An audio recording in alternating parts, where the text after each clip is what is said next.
ஆண்டவர் நோக்கி நாம் தலைகளை தாழ்த்தி கண்களை மூடி ஜெபம் செய்வோம்.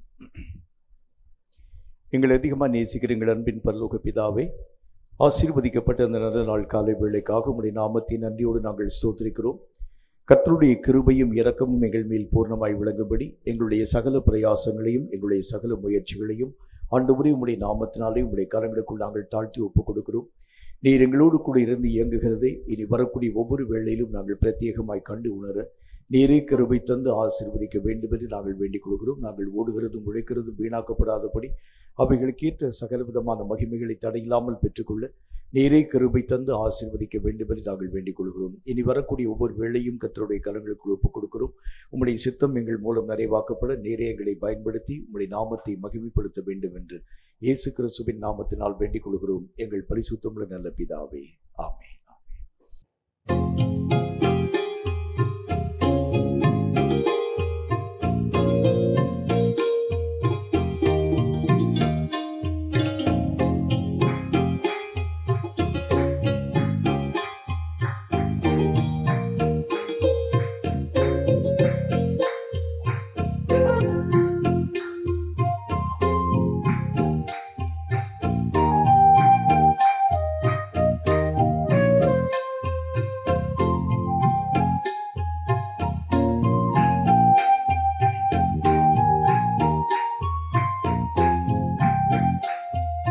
கழுகு தன் செட்டைகளின் மேலே சுமந்து செல்லும் குஞ்சுகளை போலே நேசர் மார்பில் சாய்ந்து கொண்டு பாவலோகம் வெறுத்துவிட்டு பறந்து செல்கிறே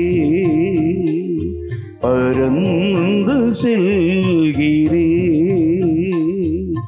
கழுகு தன் செட்டைகளின் மேலே சுமந்து செல்லும் குஞ்சுகளை போலே நேசர் மார்பில் சாய்ந்து கொண்டு பாவலோகம் வெறுத்துவிட்டு பறந்து செல்கிறே பறந்து செல்கிறே.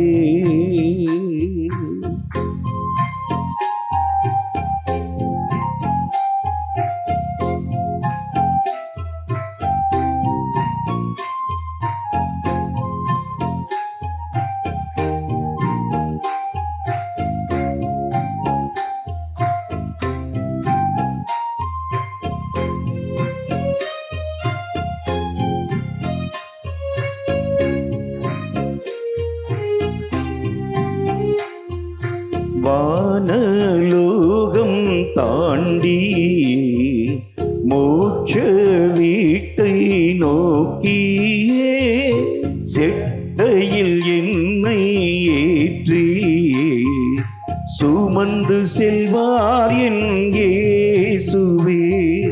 வானலோகம் தாண்டி மோட்ச வீட்டை நோக்கியே செட்டையில் என்னை ஏற்றியே சுமந்து செல்வார் என் இயேசுவே. கண்ணீர் இல்லா ராஜ்யம் நோக்கி செல்லும் என் பயணம் பறந்து செல்கிறே பறந்து செல்கிறே.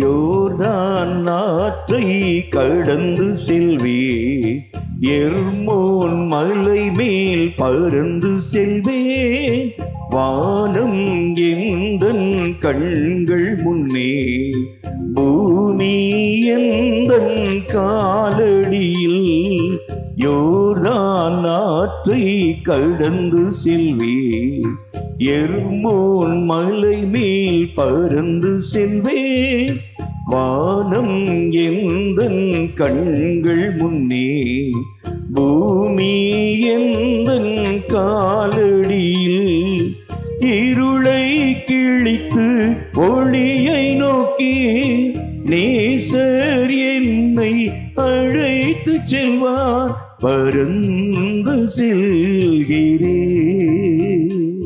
பறந்து செல்கிறேன்.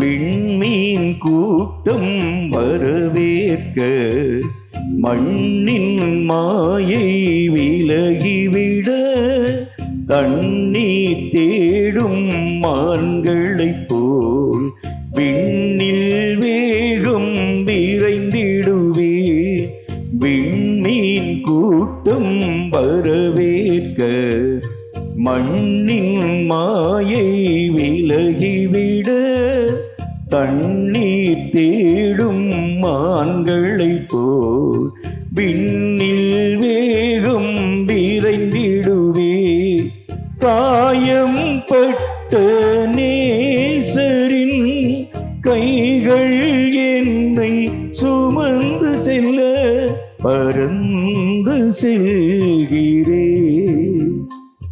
பறந்து செல்கிறேன்.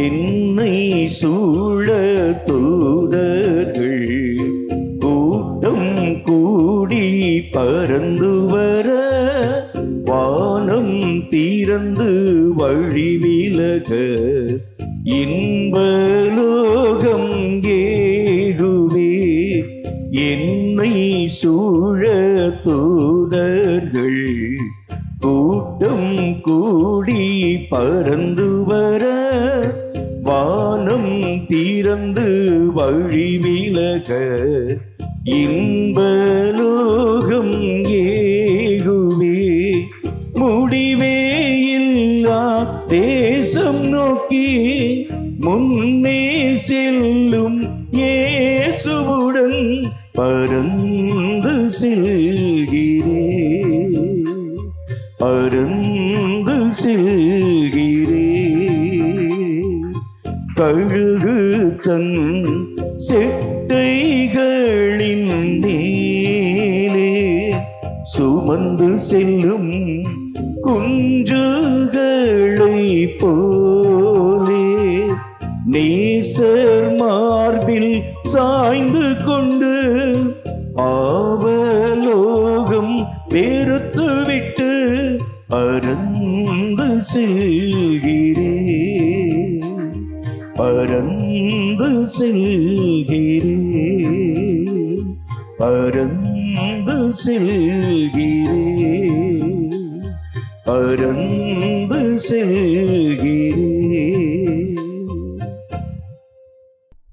சங்கீதங்களின் புஸ்தகம் 149வது அதிகாரம். கர்த்தர் தாமே இந்த சங்கீத வாக்கியங்களின் மூலம் நம்மோடு பேசும்படி தலைகளை தாழ்த்தி கண்களை மூடி கர்த்தரை நோக்கி நாம் ஜெபித்து தொடர்ந்து நாம் யாவரும் எழுந்து நின்று 149வது சங்கீதத்தை ஆராதனையோடு நாம் இணைந்து வாசிப்போம். சங்கீதங்களின் புஸ்தகம் 149. கர்த்தர் இந்த வசனங்களின் மூலம் நம்மோடு பேசும்படி தலைகளை தாழ்த்தி கண்களை மூடி கர்த்தரை நோக்கி நாம் ஜெபிப்போம். எங்களை அதிகமாக நேசிக்கிற எங்கள் அன்பின் பரலோக பிதாவே, ஆசீர்வதிக்கப்பட்ட அந்த நல்ல நாள் காலை வேளையிலும் மால் எழுதி கொடுக்கப்பட்ட சத்தியவேத எழுத்துக்களுக்காக நன்றி செலுத்துகிறோம். இவைகளை வாசித்து அறிந்து உணர்ந்து இவைகளுக்கு ஏற்ற சகல நன்மைகளையும் பாக்கியங்களையும் தடையில்லாமல் எங்கள் வாழ்க்கையிலே பெற்றுக்கொள்ள ஆவியானவராகிய கர்த்தர் ஏற்ற வல்லமைகளை தந்து நீர் ஆசீர்வதிப்பீராக. இந்த வசனங்கள் எல்லாம் சமூலமும் சத்தியம் என்று நாங்கள் அறிந்திருக்கிறோம். இதிலே காணப்படும் ஒவ்வொரு வேத வாக்கியங்களின் ஆழ்ந்த கருத்துக்களை நாங்கள் விளங்கிக் கொள்ளும்படிக்காக பிரகாசமுள்ள மனக்கண்களை திறந்து உம்முடைய வசனங்களை உம்முடைய வசனங்களாகவே ஏற்றுக்கொள்ள கிருபை தர வேண்டும் என்று இயேசு கிறிஸ்துவின் நாமத்தினால் வேண்டிக் கொள்கிறோம் எங்கள் பரிசுத்தமுள்ள நல்ல பிதாவே, ஆமென், ஆமென். எழுந்து நின்று 149வது சங்கீதத்தை ஆராதனையோடு நாம் இணைந்து வாசிப்போம். அல்லேலூயா, கர்த்தருக்கு புதுப்பாட்டை பாடுங்கள், பரிசுத்தவான்களின் சபையிலே அவருடைய துதி விளங்குவதாக.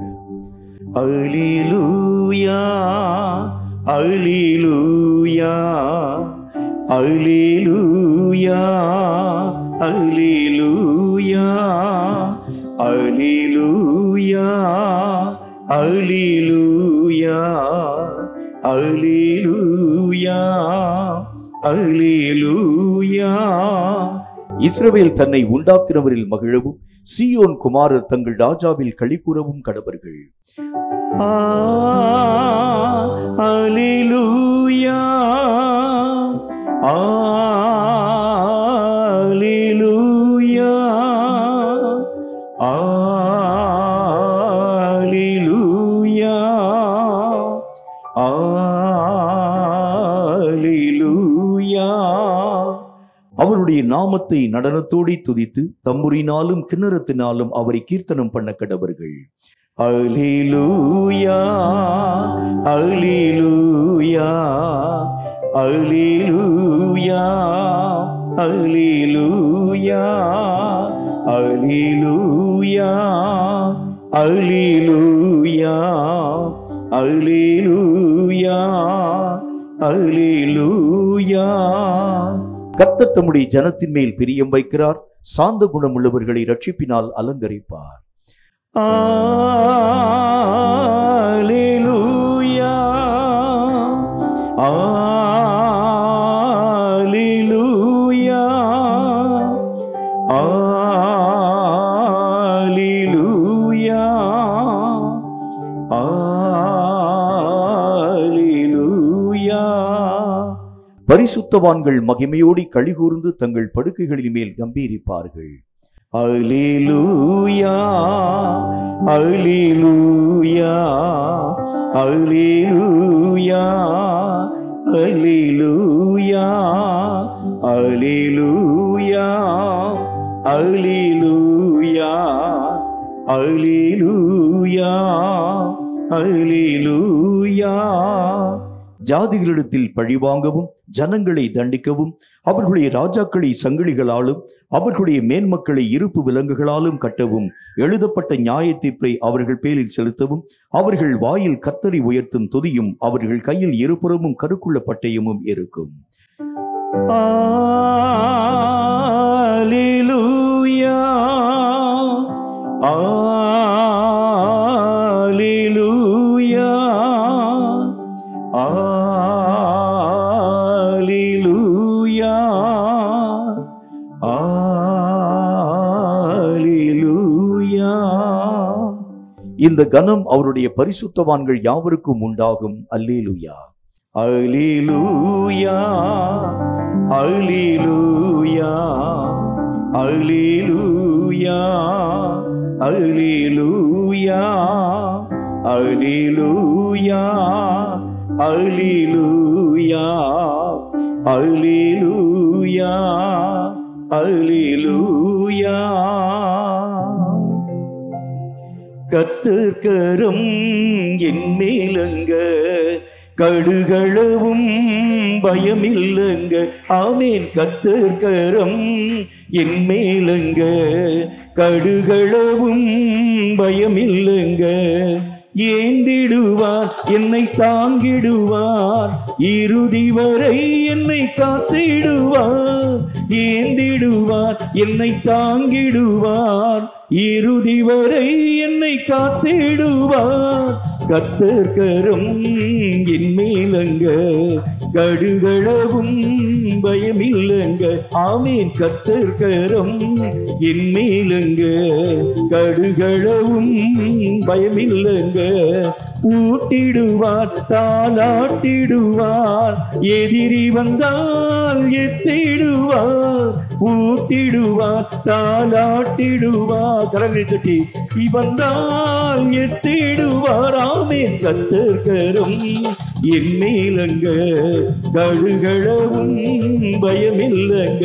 ஆமீன். கர்த்தர் கரம் என் மேலங்க, கடுகளவும் பயமில்லைங்க.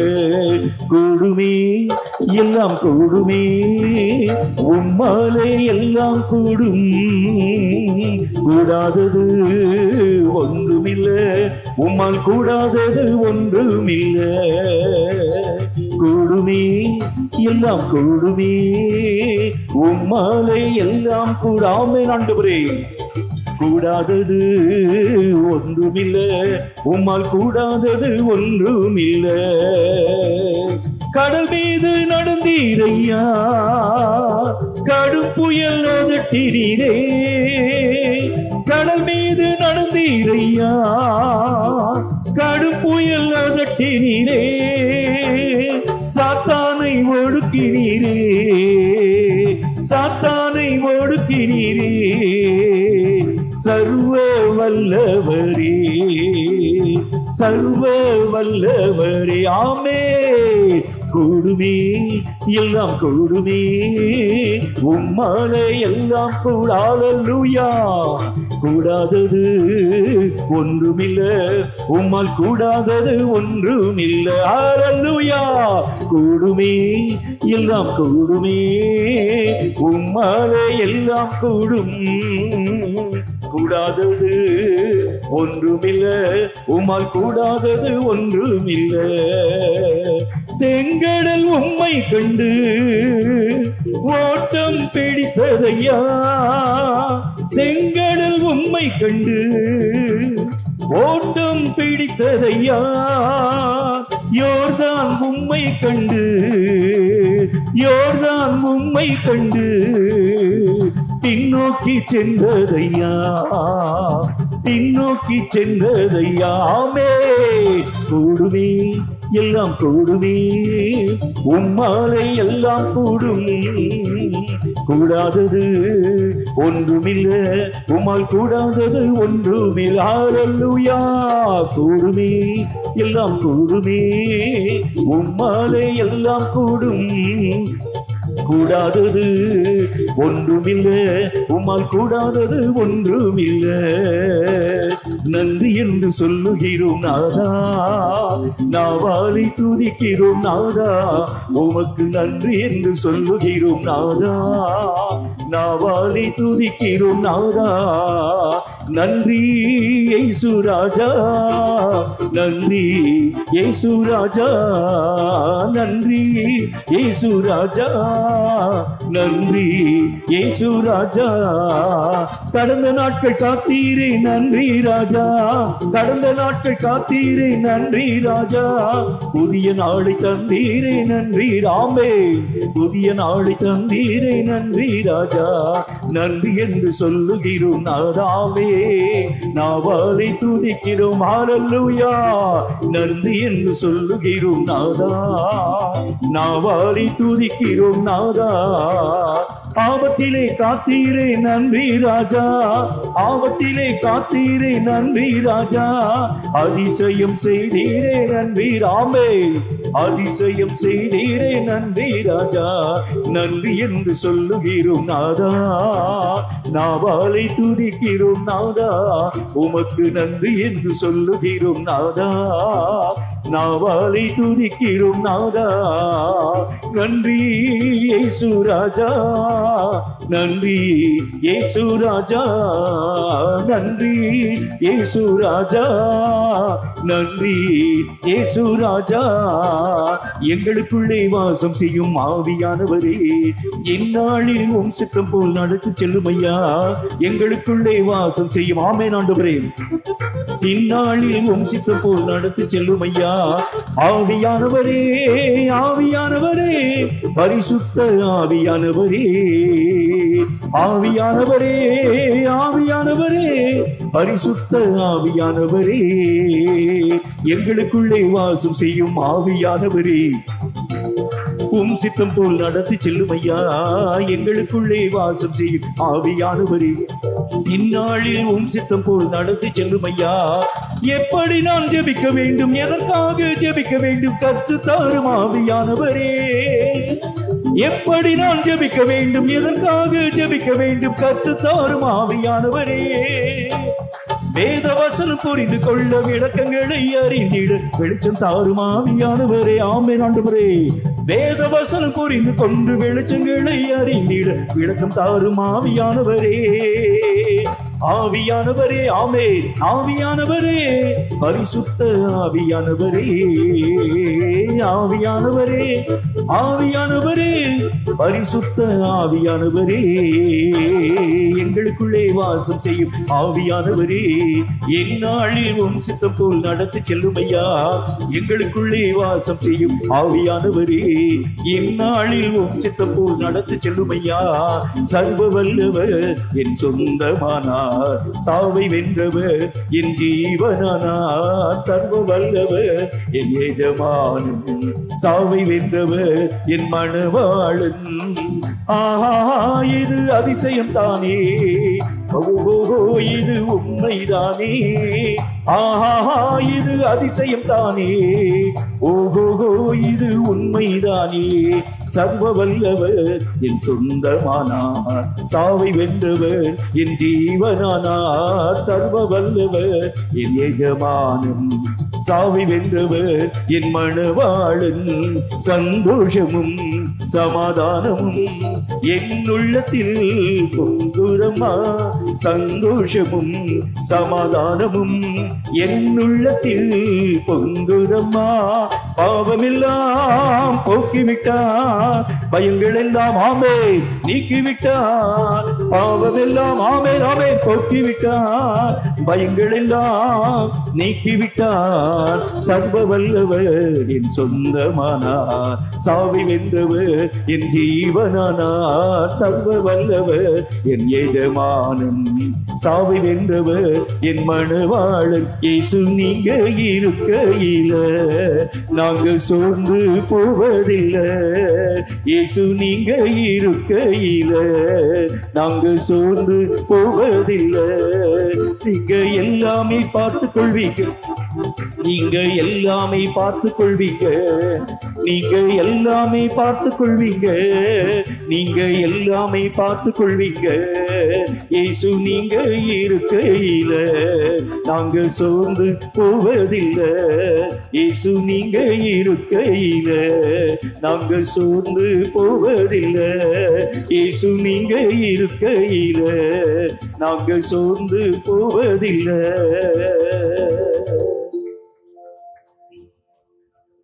Thank you, my Lord. உம்மோடு இருப்பதுதான் என் உள்ளத்தின் வாஞ்சையா.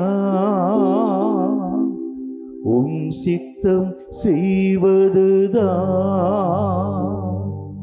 என் இதயத்தின் ஏக்கமையா.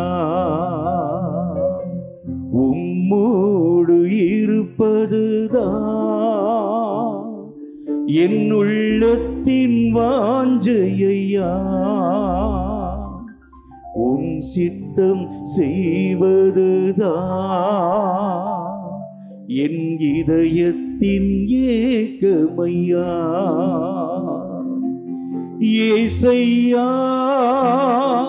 உம்மைத்தானே என் முன்னே நிறுத்தியுள்ளே ஏசையா உம்மைத்தானே என் முன்னே நிறுத்தியுள்ளே உம்மோடு இருப்பதுதான் என் உள்ளத்தின் வாஞ்சையா உம் சித்தம் செய்வதுதான் என் இதயத்தின் ஏக்கமையா எனக்காக யாவும் செய்பவரே செய்து முடிப்பவரே எனக்காக யாவையும் செய்பவரே செய்து முடிப்பவரே என் பாரங்கள் என் சுமைகள் என் பாரங்கள் என் சுமைகள் உம் பாதத்தில் இறக்கி வைத்தே உம் பாதத்தில் இறக்கி வைத்தே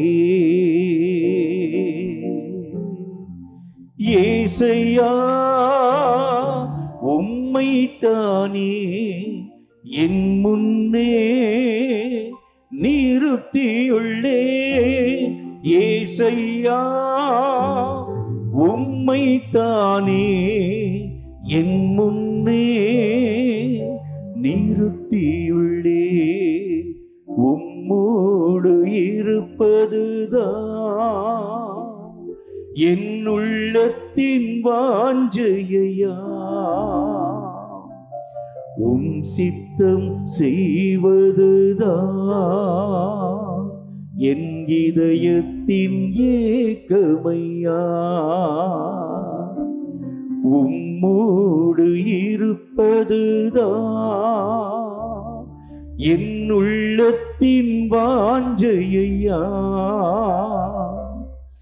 உம் சித்தம் செய்வதுதான் என் இதயத்தின் ஏக்கமையா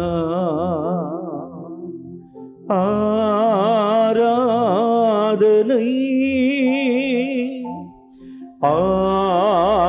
ஆராதனை ஆராதனை ஆராதனை என் அன்பு இயேசுவுக்கே என் அன்பு இயேசுவுக்கே அல்லேலூயா அல்லேலூயா அல்லேலூயா அல்லேலூயா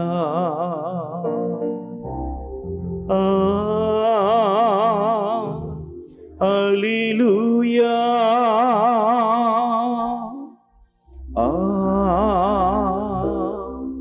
அல்லேலூயா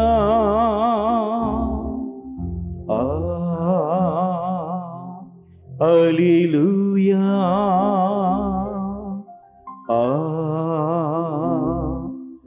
அல்லேலூயா ராஜா உம் பிரசன்னம் போதுமையா எப்போதும் எனக்கு போதுமையா ராஜா உம் பிரசன்னம் போதுமையா எப்போதும் எனக்கு போதுமையா பிரசன்னம் பிரசன்னம் தேவ பிரசன்னம் பிரசன்னம் பிரசன்னம் தேவ பிரசன்னம் இன்னும் உம்மை அறியணுமே இன்னும் உம்மை ஆமீன் ஆண்டவரே அறியணுமே இன்னும் கிட்டி சேரணுமே இன்னும் கிட்டி சேரணுமே பிரசன்னம் பிரசன்னம் தேவ பிரசன்னம் பிரசன்னம் பிரசன்னம் தேவ பிரசன்னம் ராஜா உம் பிரசன்னம் போதுமையா நிரப்பும் ஆண்டவரே எப்போதும் எனக்கு போதுமையா ராஜா உம் பிரசன்னம் போதுமையா எப்போதும் எனக்கு போதுமையா பிரசன்னம் ஆமீன் ஆண்டவரே பிரசன்னம் தேவ பிரசன்னம் பிரசன்னம் பிரசன்னம் தேவ பிரசன்னம் பிரசன்னம் பிரசன்னம் தேவ பிரசன்னம் பிரசன்னம் பிரசன்னம் தேவ பிரசன்னம் உம் பிரசன்னத்தினாலே எங்கள் ஒவ்வொருவரையும் நிரப்பும் ஆண்டவரே உம்முடைய கிருபையினாலே எங்கள் ஒவ்வொருவரையும் மூடிக்கொள்ளும் ஆண்டவரே உம்முடைய நேசம் என்னும் ஜமுக்காலத்தினாலே எங்கள் ஒவ்வொருவரையும் கர்த்தாவை மூடியருளுவீராக உம்முடைய காருண்யம் உம்முடைய வல்லமை உம்முடைய மகிமை எங்கள் ஒவ்வொருவரையும் சூழ்ந்து கொள்ளும்படிக்காக உம்மை நோக்கி நாங்கள் யாவரும் இணைந்து ஜெபிக்கிறோம் உம்முடைய கிருபை உம்முடைய அபிஷேகம் உம்முடைய ஆவியின் பலம் எங்கள் ஒவ்வொருவரையும் சூழ்ந்து கொள்ள வேண்டும் என்று இயேசு கிறிஸ்துவின் நாமத்தினாலே இயேசு கிறிஸ்துவின் நாமத்தினாலே ஒருமனப்பட்டவர்களாய் நாங்கள் யாவரும் இணைந்து ஜெபிக்கிறோம் கர்த்தாவே உம்முடைய கிருபை உம்முடைய ஆசீர்வாதம் உம்முடைய வல்லமை உம்முடைய மகிமை உம்முடைய பிரசன்னம் எங்கள் ஒவ்வொருவரையும் சூழ்ந்து கொள்ளும்படிக்காக இயேசு கிறிஸ்துவின் பரிசுத்தமும் வல்லமையும் நிறைந்த நாமத்தினாலே ஒருமனப்பட்டவர்களாய் நாங்கள் ஜெபிக்கிறோம் எங்கள் ஜெபங்களை ஏற்றுக்கொள்ளும் எங்கள் ஜெபங்களை அங்கீகரியும் எங்கள் ஜெபங்களுக்குரிய மகிமையை கர்த்தரின் அளவில்லாமல் விளங்க பண்ண வேண்டும் என்று உம்முடைய நாமத்தினாலே நாங்கள் ஒருமனப்பட்டவர்களாய் ஜெபிக்கிறோம் இறங்கும் ஆண்டவரே இறங்கும் ஆண்டவரே இறங்கும் ஆண்டவரே ஹல்லேலூயா உம்முடைய கிருபையினாலே உம்முடைய வல்லமையினாலே உம்முடைய கர்த்தாவை அளவற்ற மகிமையினாலே ஒவ்வொருவரையும் நிரப்ப வேண்டும் என்று இயேசு கிறிஸ்துவின் நாமத்தினாலே இயேசு கிறிஸ்துவின் நாமத்தினாலே ஒருமனப்பட்டவர்களாய் நாங்கள் யாவரும் இணைந்து ஜெபிக்கிறோம் எங்கள் ஜெபங்களை அங்கீகரியும் அதற்கு ஏற்ற மகிமைகளை கர்த்தரில் விளங்க பண்ண வேண்டும் என்று உம்முடைய நாமத்தினாலே நாங்கள் ஒருமனப்பட்டவர்களாய் ஜெபிக்கிறோம் இப்பொழுதும் சில ஜெப குறிப்புகளுக்காக கர்த்தரை நோக்கி நாம் ஒருமனப்பட்டவர்களாய் ஜெபிக்க போகின்றோம் கர்த்தராகிய தேவன் தாமை வருகின்ற புதிய வருஷத்தை நன்மைகளின் ஆண்டாக ஆசீர்வாதத்தின் ஆண்டாக மாற்றித் தருகிறேன் என்கிற வாக்குத்தத்தத்தை கர்த்தர் நம்மோடு கூட பேசினாரே அந்த வாக்குத்தத்தங்கள் எல்லாம் வருகின்ற 2025 வருஷத்திலே பரிபூர்ணமாய் நிறைவாக்கப்படும்படிக்காக தேசங்களுக்குள்ளே சமாதானம் தேசங்களுக்குள்ளே சண்டை மூலக்கூடிய அபாயங்கள் அற்ற ஒரு நிலை தேசங்கள் எல்லாம் மகிமையினால் செழிப்பாக்கப்படக்கூடிய ஒரு நிலை மட்டுமல்லாமல் கர்த்தருடைய நாமத்தினாலே பொருளாதார நிலைமைகளிலே தேசங்கள் செழிப்பாய் காணப்படும்படிக்காக எல்லா விதமான தொழில் செய்யக்கூடிய மக்களுக்கும் ஆண்டவராகிய தேவன் நல்ல விளைச்சல்களையும் நல்ல கிருபைகளையும் தந்து அவர்கள் எல்லைகளின் காரியங்கள் யாவற்றிலும் தம்முடைய மேன்மையை மகிமையை விளங்க பண்ணும்படிக்காக தேங்க்யூ ஃபாதர் கையிட்டு செய்யும் எல்லா பிரயாசங்களுக்கும் ஏற்ற மகிமைகளை கர்த்தராகிய தேவன் வருகின்ற வருஷத்திலே அளவில்லாமல் ஊற்றி தரும்படிக்காக ஊழியங்களின் பாதைகளிலே எல்லைகளை விரிவாக்கும்படிக்காக, எல்லா சூழ்நிலைகளையும் கர்த்தர் சாதகமாய் மாறப்படும்படிக்காக கர்த்தரை நோக்கி நாம் ஒருமனப்பட்டவர்களாய் நாம் ஜெபிக்க போகின்றோம். கர்த்தருடைய நாமத்தினாலே சபைகள் நிரம்ப வேண்டும், ஊழியங்கள் செழிக்க வேண்டும். கர்த்தருடைய நாமத்தினாலே எல்லா ஜனங்களுடைய வாழ்க்கையிலும் நன்மையும் ஆசீர்வாதமும் வல்லமையும் கர்த்தருடைய நாமத்தினாலே அளவில்லாமல் கடந்து வரும்படிக்காக இந்த காரியங்களுக்காக நாம் ஒருமனப்பட்டவர்களாய் ஊக்கமான மனதோடு கூட வருகின்ற புதிய வருஷத்திற்காக கர்த்தரை நோக்கி நாம் ஒருமனப்பட்டவர்களாய் நாம் ஜெபிக்கலாம். நன்றி ஆண்டவரே, நன்றி ஆண்டவரே. எங்கள் ஜெபங்களை அங்கீகரியும், எங்கள் ஜெபங்களை ஏற்றுக்கொள்ளும் கர்த்தாவே. உமக்கு ஸ்தோத்திரம். 2024 வருஷத்திலே காணப்பட்ட இயற்கையினுடைய பேரிடர்கள் 2025 வருஷத்திலே எங்கள் வாழ்க்கைக்கு விரோதமாய் வரக்கூடாது. பயங்கரமான நோய் தொற்றுக்கள் இந்த புதிய வருஷத்திலே வரக்கூடாது. பயங்கரமான கர்த்தாவே உமக்கு ஸ்தோத்திரம். மூர்க்கமான சத்துருவின் ஆதிக்கங்கள், இயற்கைக்கு மேற்பட்ட அநேகம் அபாயங்கள் தேசங்களின் நிலைகளை பாதிக்காதபடி உம்முடைய கிருபை எங்கள் தேசங்களை பாதுகாக்க வேண்டும் என்று இயேசு கிறிஸ்துவின் நாமத்தினால் நாங்கள் ஜெபிக்கிறோம். பாலியல் வன்முறை கொடுமைகள் 2024 வருஷத்திலே எல்லா இடங்களிலும் வியாபித்து காணப்பட்டதை வருகின்ற புதிய வருஷத்திலே அப்படிப்பட்ட செய்திகளை நாங்கள் கேட்காத அளவிற்காக கர்த்தருடைய நாமத்தினால் எங்கள் தேசம் பரிசுத்தம் நிறைந்த ஒரு நாடாக மாற்றப்பட உம்முடைய நாமத்தினால் நாங்கள் ஒருமனப்பட்டு ஜெபிக்கிறோம். கர்த்தருடைய கிருபை பிள்ளைகளின் மேலே, வாலிபர்கள் மேலே, வாலிப பிள்ளைகளின் மேலே அளவில்லாமல் கடந்து வருவதாக கர்த்தருடைய நாமத்தினாலே எங்கள் தேசம் செழிப்பாக்கப்படும்படிக்காக ஒருமனப்பட்டவர்களாய் ஊக்கமாய் நாங்கள் யாவரும் இணைந்து ஜெபிக்கிறோம். கர்த்தாவே, தேசங்கள்ல எந்த ஆக்சிடென்டல் டெத்தும் காணப்படாதபடிக்கு, எங்கள் தேசம் ரத்தம் சிந்து பூமியாக காணப்படாதபடி எங்கள் தேசத்திலே மகிமை, ஆசீர்வாதம், வல்லமை பெரிதாய் விளங்க வேண்டும் என்று இயேசுவின் நாமத்தினால் நாங்கள் ஒருமனப்பட்டு ஜெபிக்கிறோம். எங்கள் தேசங்களை ஆசீர்வதியும், கையிட்டு செய்யும் எல்லா பிரயாசங்களுக்கும் ஏற்ற பலன்களை கர்த்தராக தேவன் தம்முடைய பிள்ளைகளுக்கு தந்து இந்த வருஷத்தை சுமூகமான வருஷமாக, சுகமான ஆண்டாக, மகிமையான ஆண்டாக கர்த்தர் உருவாக்கி தர வேண்டும் என்று உம்முடைய நாமத்தினால் நாங்கள் ஜெபிக்கிறோம். எங்கள் ஜெபங்களை அங்கீகரியும், அதற்கேற்ற மகிமைகளை கர்த்தரில் விளங்கப்பட வேண்டும் என்று இயேசு கிறிஸ்துவின் நாமத்தினால் ஜெபித்திருக்கிறோம் எங்கள் அருமை பிதாவே. ஆமேன், ஆமேன். கர்த்தருக்கு இந்த காணிக்கையை செலுத்தும் நேரத்திற்குள் வருகின்றோம். காணிக்கைகளை கைகளிலே வைத்துக் கொண்டு எழுந்து நின்று தலைகளை தாழ்த்தி கண்களை மூடி கர்த்தரை நோக்கி நாம் ஜெபிப்போம். தொடர்ந்து பாடல் பாடப்படும். அப்பொழுது நாம் கர்த்தருக்கு காணிக்கை படைக்கலாம். எங்களை அதிகமாக நேசிக்கிற எங்கள் அன்பின் பரலோக பிதாவே, ஆசீர்வதிக்கப்பட்ட இந்த நல்ல நாளிலும் கர்த்தருக்கென்று நாங்கள் காணிக்கை படைக்கும் நல்லதொரு நேரத்தை நீர் எங்களுக்கென்று உருவாக்கி தந்தீர். அதற்காக நன்றி செலுத்துகிறோம். எங்களையும் எங்களுடைய காணிக்கையாகிய பலிகளையும் கர்த்தர் அங்கீகரித்து அதற்கு தக்கதாக, அதற்கு அதிகமாக மகிமையான காரியங்களை நீர் விளங்கப்பட வேண்டும் என்று நாங்கள் ஜெபிக்கிறோம். கர்த்தருக்கென்று படைக்கிறோம். பயத்தோடும் நடுக்கத்தோடும் இவைகளை உம்முடைய நாமத்திற்கென்று படைத்து உம்முடைய நாமத்தை நாங்கள் மகிமைப்படுத்த கிருபை தந்து ஆசீர்வதிக்க வேண்டும் என்று இயேசு கிறிஸ்துவின் நாமத்தினால் வேண்டிக் கொள்கிறோம் எங்கள் பரிசுத்தமுள்ள பிதாவே. ஆமென்.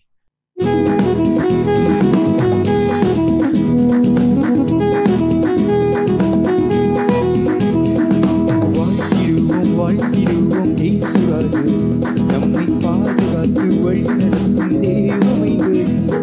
வாழ்த்திடுவோம் இயேசுராஜே, நம்மை பாதுகாத்து வழிநடத்தும் தெய்வமைந்து. சென்ற வருடம் எல்லாமே கண்ணின் மணியை போலவே நம்மை காத்து கொண்டாரே. சென்ற வருடம் எல்லாமே கண்ணின் மணியை போலவே நம்மை காத்து கொண்டாரே. Happy New Year, Happy New Year, Happy New Year, Happy New Year, Happy New Year, Happy New Year, Happy New Year, Happy New Year.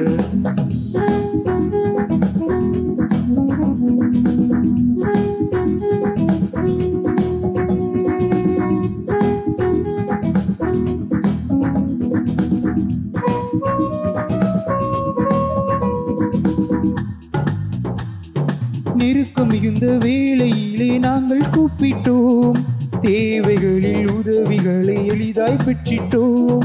நெருக்கம் மிகுந்த வேளையிலே நாங்கள் கூப்பிட்டோம், தேவைகளில் உதவிகளை எளிதாய் பெற்றிட்டோம்.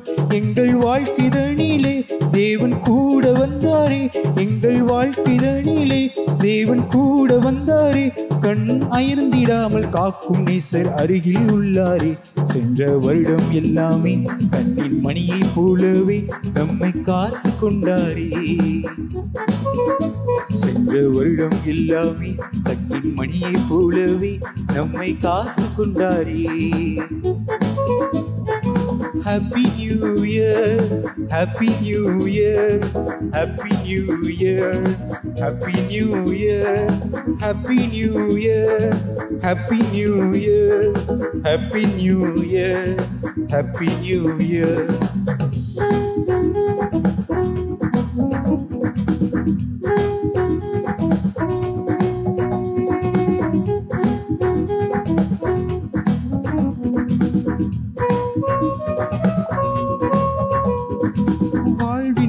நேரத்திலும் அவரை நம்புங்கள், வழி நடத்தும் வல்ல தேவன் பின்னே செல்லுங்கள். வாழ்வின் எல்லா நேரத்திலும் அவரை நம்புங்கள், வழி நடத்தும் வல்ல தேவன் பின்னே செல்லுங்கள். இந்த ஆண்டு முழுவதும் தேவ கிருபை சூழ்ந்திடும், இந்த ஆண்டு முழுவதும் தேவ கிருபை சூழ்ந்திடும். நீ நம்பி வந்தால் அவர் கரங்கள் உன்னை தாங்கிடும். சென்ற வருடம் எல்லாமே கண்ணின் மணியை போலவே நம்மை காத்து கொண்டாரே. சென்ற வருடம் எல்லாமே கண்ணின் மணியை போலவே நம்மை காத்து கொண்டாரே. Happy New Year, Happy New Year, Happy New Year, Happy New Year, Happy New Year, Happy New Year, Happy New Year, Happy New Year. வாழ்த்திடுவோம் வாழ்த்திடுவோம் இயேசுராஜரே, நம்மை பாதுகாத்து வழி நடத்தும் தேவ மைந்தனே. வாழ்த்திடுவோம் வாழ்த்திடுவோம் இயேசுராஜரே, நம்மை பாதுகாத்து வழி நடத்தும் தேவ மைந்தனே. சென்ற வருடம் எல்லாமே கண்ணின் மணியை போலவே நம்மை காத்து கொண்டாரே. சென்ற வருடம் எல்லாமே கண்ணின் மணியை போலவே நம்மை காத்து கொண்டாரே. Happy New Year, Happy New Year, Happy New Year, Happy New Year, Happy New Year, Happy New Year, Happy New Year, Happy New Year.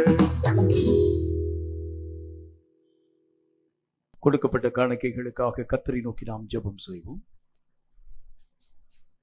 எங்களை அதிகமாக நேசிக்கிற எங்கள் அன்பின் பரலோக பிதாவே, ஆசீர்வதிக்கப்பட்ட அந்த நல்ல நாளிலும் கர்த்தருக்கென்று நாங்கள் காணிக்கை படிக்கும் நல்லதொரு நேரத்தை நீர் எங்களுக்கென்று உருவாக்கி தந்தீர். அதற்காக நன்றியோடு உம்முடைய நாமத்தை ஸ்தோத்திரிக்கிறோம்.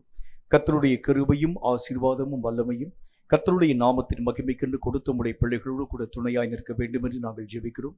கொடுத்ததைப் போல கோடி மடங்கு அவர்கள் எல்லைகளிலே கர்த்தருடைய ஆசீர்வாதம் பரிபூர்ணமாய் வியாபிக்கத்தக்கதான சூழ்நிலைகளை நீர் அவர்களுக்கு தந்து கர்த்தருடைய நாமத்தின் மகிமையான ஆசீர்வாதங்களை அவர்கள் தடையில்லாமல் பெற்றுக்கொள்ள கிருபை தந்து ஆசீர்வதிக்க வேண்டும் என்று நாங்கள் ஜெபிக்கிறோம்.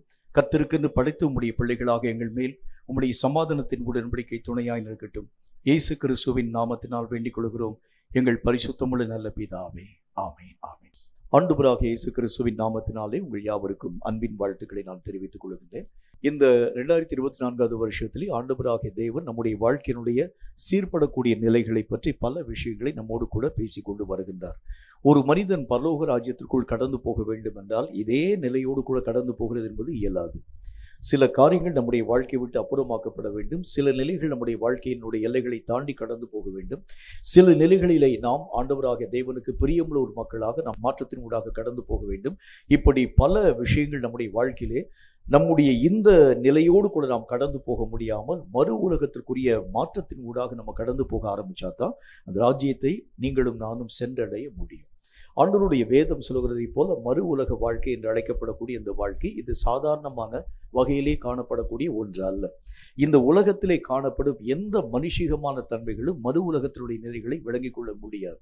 ஏன்னா அந்த ராஜ்யத்திலே காணப்படக்கூடிய நிலைகளே சட்டங்களே வேறு மாதிரி காணப்படக்கூடிய ஒன்று. அந்த ராஜ்யத்திலே காணப்படக்கூடிய குடிமக்கள், இந்த ராஜ்யத்தினுடைய தன்மைகள், அந்த ராஜ்யத்திலே காணப்படக்கூடிய ஒவ்வொரு விதமான நிலைகள், இந்த ராஜ்யத்திலே போகக்கூடிய மக்களுடைய நிலைகள் எப்படியெல்லாம் காணப்பட வேண்டும் என்கிறது ஆண்டவர் ஆண்டவராக தேவனுடைய சத்திய வேத வசனங்கள் சொல்கிறதோ அது மாதிரி நம்முடைய வாழ்க்கையினுடைய நிலைகள் காணப்பட ஆரம்பிச்சா மட்டும்தான் அந்த தேசத்திற்குள் கடந்து போக நம்மளால முடியும். இப்போ இங்கே உலகத்திலே காணப்படக்கூடிய நாடுகள், ஒரு நாட்டிலிருந்து இன்னொரு நாட்டுக்கு நம்ம போகிறதுக்கு முன்னாலேயே அந்த நாட்டிலே இருக்கக்கூடிய பலவிதமான சட்டத்திட்டங்களை நீங்களும் நானும் முதல் காரியம் விளங்கிக் கொள்ள வேண்டியது அவசியம். சட்டத்திற்கு புறம்பாக ஏதாவது ஒரு காரியத்தின் ஊடாக நம்ம கடந்து போக ஆரம்பிச்சாலே நிச்சயமாக அந்த ராஜ்யத்தின் ஊடாக கடந்து போகிறது உங்களாலும் என்னாலும் ஆகிறது இல்லை. உங்களுக்கு தெரிந்த ஒரு விஷயத்தை நான் உங்களோடு கூட பேச வேண்டியது அவசியம். சிங்கப்பூர் பட்டணத்திற்கு நான் கடந்து போன அந்த காலங்களில் ஒரு செய்தி ஒன்று, அதாவது நியூஸ் சேனலில் இப்படிப்பட்ட ஒரு செய்தி ஒன்று வெளியாக்கப்பட்டது. நாங்கள்லாம் உட்காந்து டிவி பார்த்து கொண்டு ஆரம்பித்தோம். இந்த டிவியில் ஒரு செய்தி ஒன்று விதமாக இந்த காரியங்கள் யாவும் அறிவுறுத்த ஆரம்பிக்கப்பட்டது.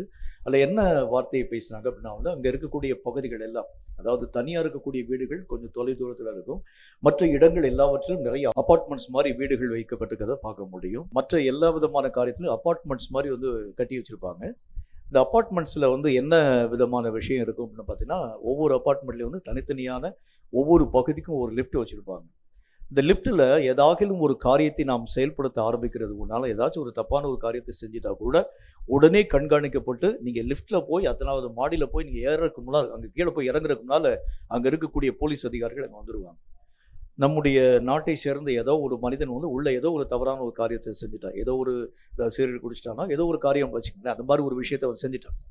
செய்து முடிக்கக்கூடிய அந்த நேரம் முடிந்து அது 25வது மாடியில் அவனுடைய வீடு இருக்கிறது, அவங்க தங்கியிருக்கக்கூடிய இல்லம் இருக்கிறது.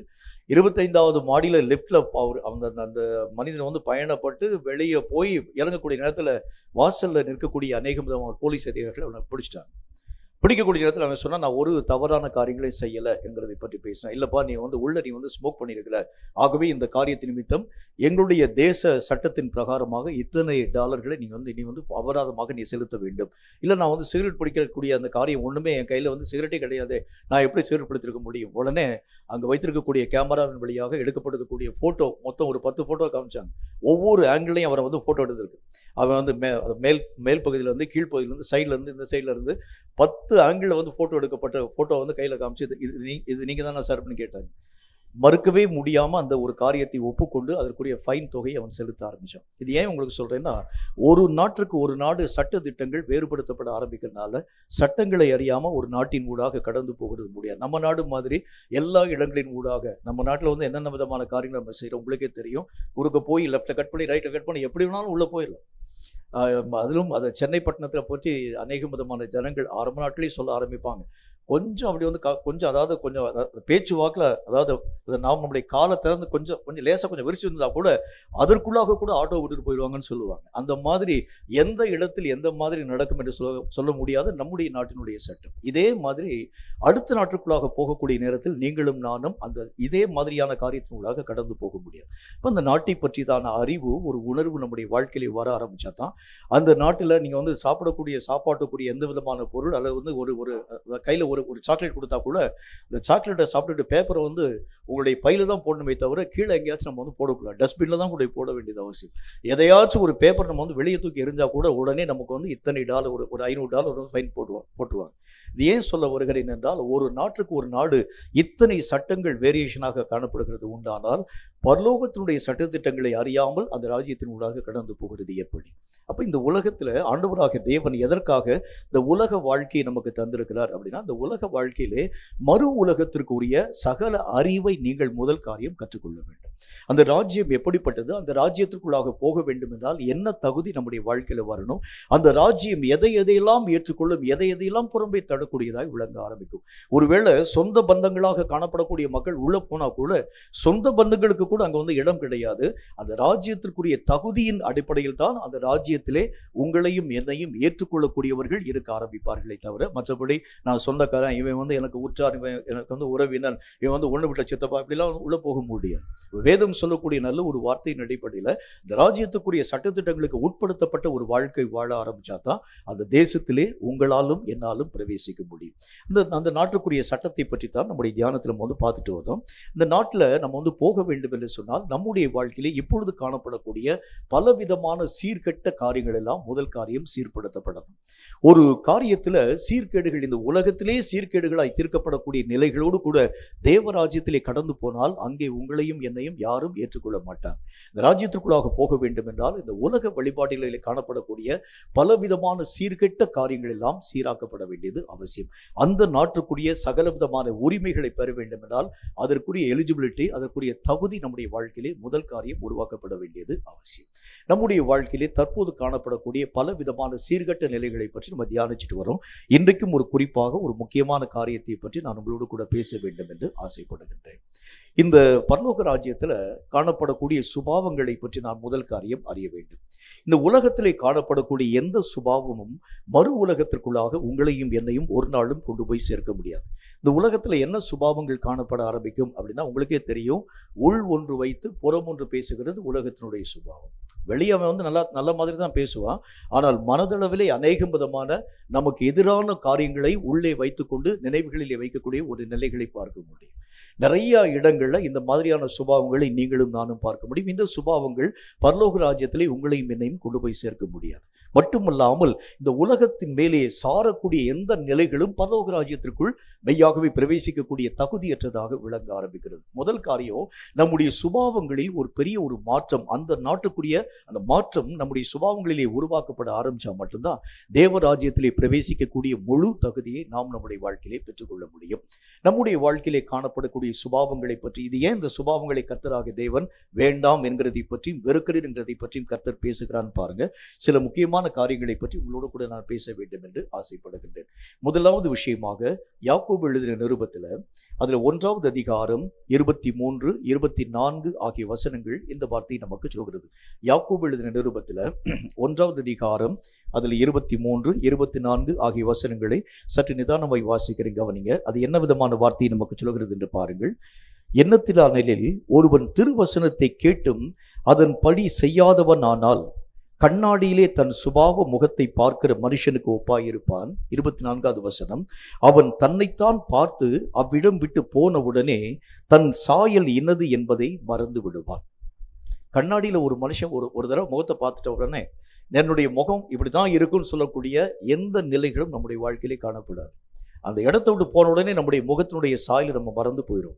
இதே மாதிரி தான் முதல் காரியம், தேவனுடைய ராஜ்யத்திற்குள் பிரவேசிக்கக்கூடிய முதல் தகுதி என்ன அப்படின்னா கேட்கும் வசனங்களை நீங்களும் நானும் நம்முடைய மனதார ஏற்றுக்கொள்ள வேண்டியது அவசியம். அதுதான் முக்கியம். நீங்க வசனத்தை கேட்கிறது மட்டுமல்ல, வசனம் உங்களை சீர்படுத்த வேண்டும். வசனங்களுக்கு ஏற்ற ஒரு வாழ்க்கையின் ஊடாக கடந்து போக வேண்டும். இந்த வசனம் உங்கள் வாழ்க்கையிலும் என் வாழ்க்கையிலும் மறக்கடிக்கப்படாத ஒன்றாக விளங்க வேண்டியது அவசியம்.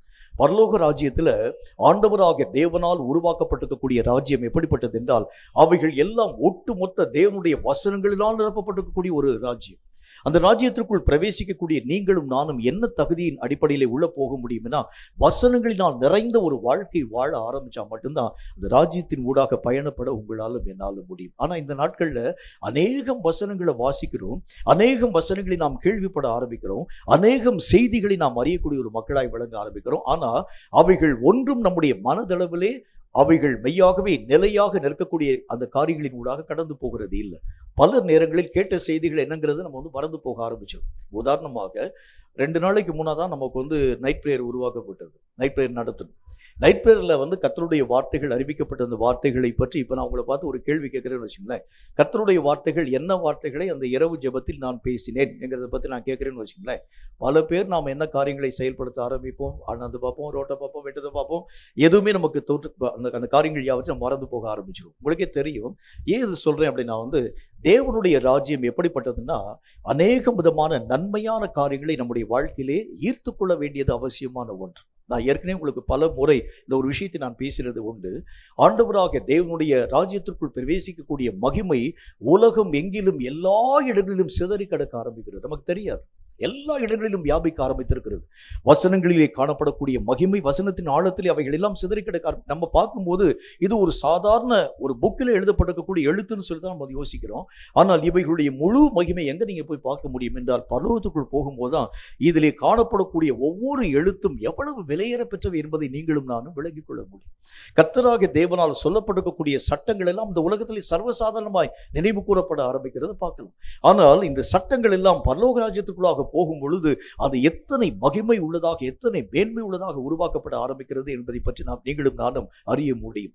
இந்த உலகத்திலே காணப்படக்கூடிய மகிமைகளை நீங்களும் நானும் முக்கியத்துவப்படுத்த ஆரம்பிக்கிறோம்.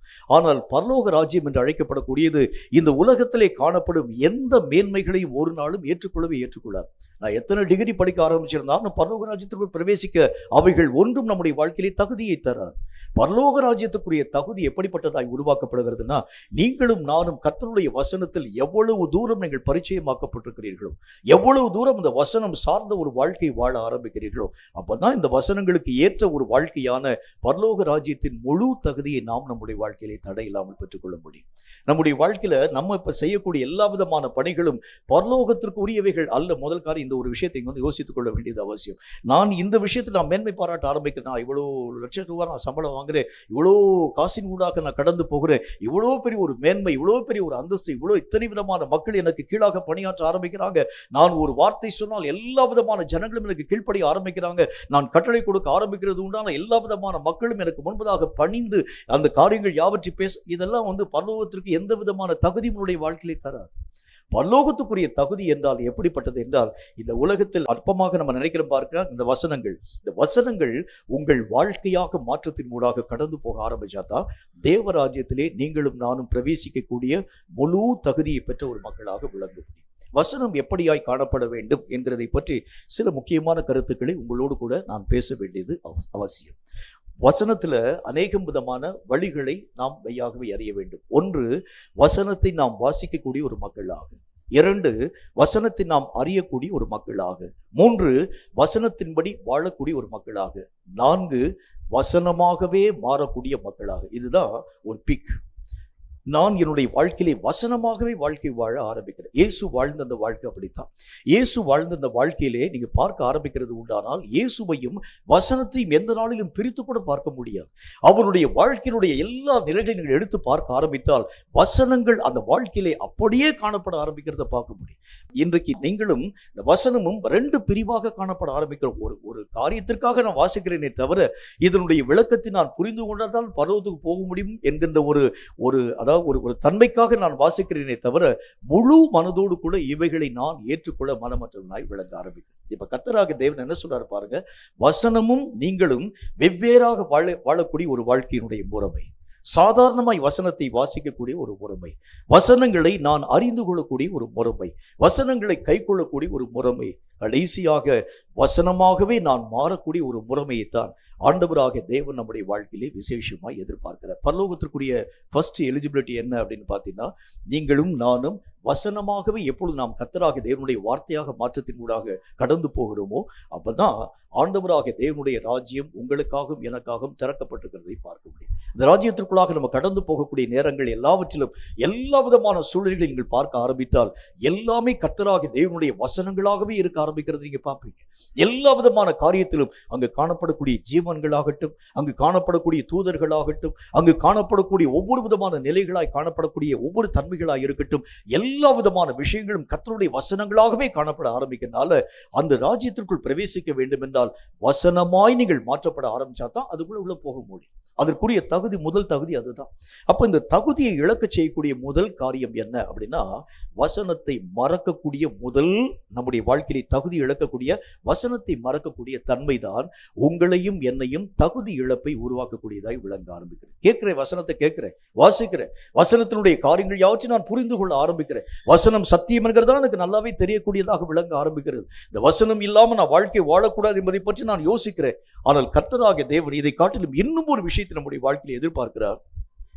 வசனத்தோடு கூட வாழ்ந்தாய், வசனத்திலே நீ வாழக்கூடியவனாய் விளங்க ஆரம்பித்தாய், வசனம் சார்ந்தவனாய் உன்னுடைய வாழ்க்கையுடைய நிலைகளை நீ மெய்யாகவே ஆசிரிக்கக்கூடியவனாய் விளங்கினாய், கடைசியாக நீ வசனமாகவே வாழக்கூடிய ஒரு மனிதனாக வாழ்க்கை வாழ வேண்டியது அவசியம். இதுதான் தேவன் உங்களுடைய வாழ்க்கையிலும் என்னுடைய வாழ்க்கையிலும் எதிர்பார்க்கக்கூடிய ஒரு தன்மை. அப்ப இதுக்கு முதல் முதல் பிரச்சனை எங்க வருது அப்படின்னு பார்த்தீங்கன்னா, கேட்கக்கூடியவைகளை மறக்கக்கூடிய ஒவ்வொரு விதமான நிலைகளும் இந்த பரலோக ராஜ்யத்துக்குரிய தகுதியை உங்கள் வாழ்க்கையில் இழக்கும்படியாக செயல்படுத்தக்கூடியதாய் விளங்க ஆரம்பிக்கிறது. எதெல்லாம் நான் கேட்கிறேன் பாருங்க, இதெல்லாம் வந்து மற்ற விஷயம் என்னுடைய வாழ்க்கையில வந்து ஒரு மனுஷனுடைய மனசை உங்க கூட நான் பேச வேண்டியது அவசியம். இப்ப ரொம்ப அதாவது இப்ப லேட்டஸ்ட் ட்ரெண்டிங்கா இருக்கக்கூடிய ஒரு காரியத்தை நாம் மெய்யாகவே கேள்விப்பட ஆரம்பிக்கிறோம். அதை தான் எல்லா இடத்துல வந்து கேட்க ஆரம்பிக்கிறோம். பார்க்கக்கூடிய மக்கள், பேசக்கூடிய மக்கள் அதே பேசிக்கொண்டே இருக்க ஆரம்பிக்கிறாங்க. நம்முடைய மனதிலும் அவைகளை பற்றியே யோசித்துக் கொண்டே இருக்க ஆரம்பிப்போம். இந்த ஒரு காரியம் இப்படி நடந்துச்சு, இது எதனால் நடந்துச்சு, இது எதனால உருவாக்கப்பட ஆரம்பித்தது. இப்போ உதாரணமாக ஒரு கொஞ்ச நாளைக்கு முன்னால சென்னையில பெய்த அந்த மழை, அது மட்டும் இல்லாம அநேக விதமான பெருமழை பெய்யக்கூடிய அந்த காரியத்தின் நிமித்தமாக ஏற்பட்டிருக்கக்கூடிய அதாவது பயங்கரமான அழிவுக்குரிய காரியங்கள், இதெல்லாம் நம்ம வந்து அதிகமா பேச ஆரம்பிச்சோம். ஐயோ, அங்க மழையா, இங்க ஒரு மழையா, இங்க ஒரு காரியம் இடிஞ்சு போயிடுச்சா, இங்க அநேக விதமான காரியங்கள் எல்லாம் நிறுத்தப்பட்டு போய்விட்டதா என்று சொல்லி மழையை பற்றி பேசிக்கொண்டு ஆரம்பித்தோம். நான் இப்போ நீங்கள் யோசிச்சு பார்த்தீங்கன்னா மழையை பற்றி நமக்கு அந்த யோசனையே போயிடும். ஏனென்றால் அந்த ட்ரெண்டிங் போயிட்டு வேற ட்ரெண்டிங் வந்துச்சுன்னா அதை நம்ம மறந்துட்டு வேற ஒரு காரியத்தினூடாக கடந்து போகிறது மனுஷனுடைய மனம். மனுஷனுடைய மனசு எப்படிப்பட்டது பாருங்க, ஒவ்வொரு புதிய விஷயம் வரும் பொழுது பழையவைகளை அவன் மறந்து விடுவான். இதுதான் மனுஷனுடைய சுபாவம். ஆனால் கர்த்தர் சொல்லுகின்றார், எதையும் மறவாமல் கடைசி வரைக்கும் வாழக்கூடிய ஒரு வாழ்க்கை. நீ ஆதியிலே கொண்ட அன்பையும் கூட நீ மறக்கக்கூடாது, இப்பொழுது இருக்கக்கூடிய நிலையும் நீ மறக்கக்கூடாது. அதுதான் பரலோக ராஜ்யத்துக்குரிய முழு எலிஜிபிலிட்டி, தகுதி.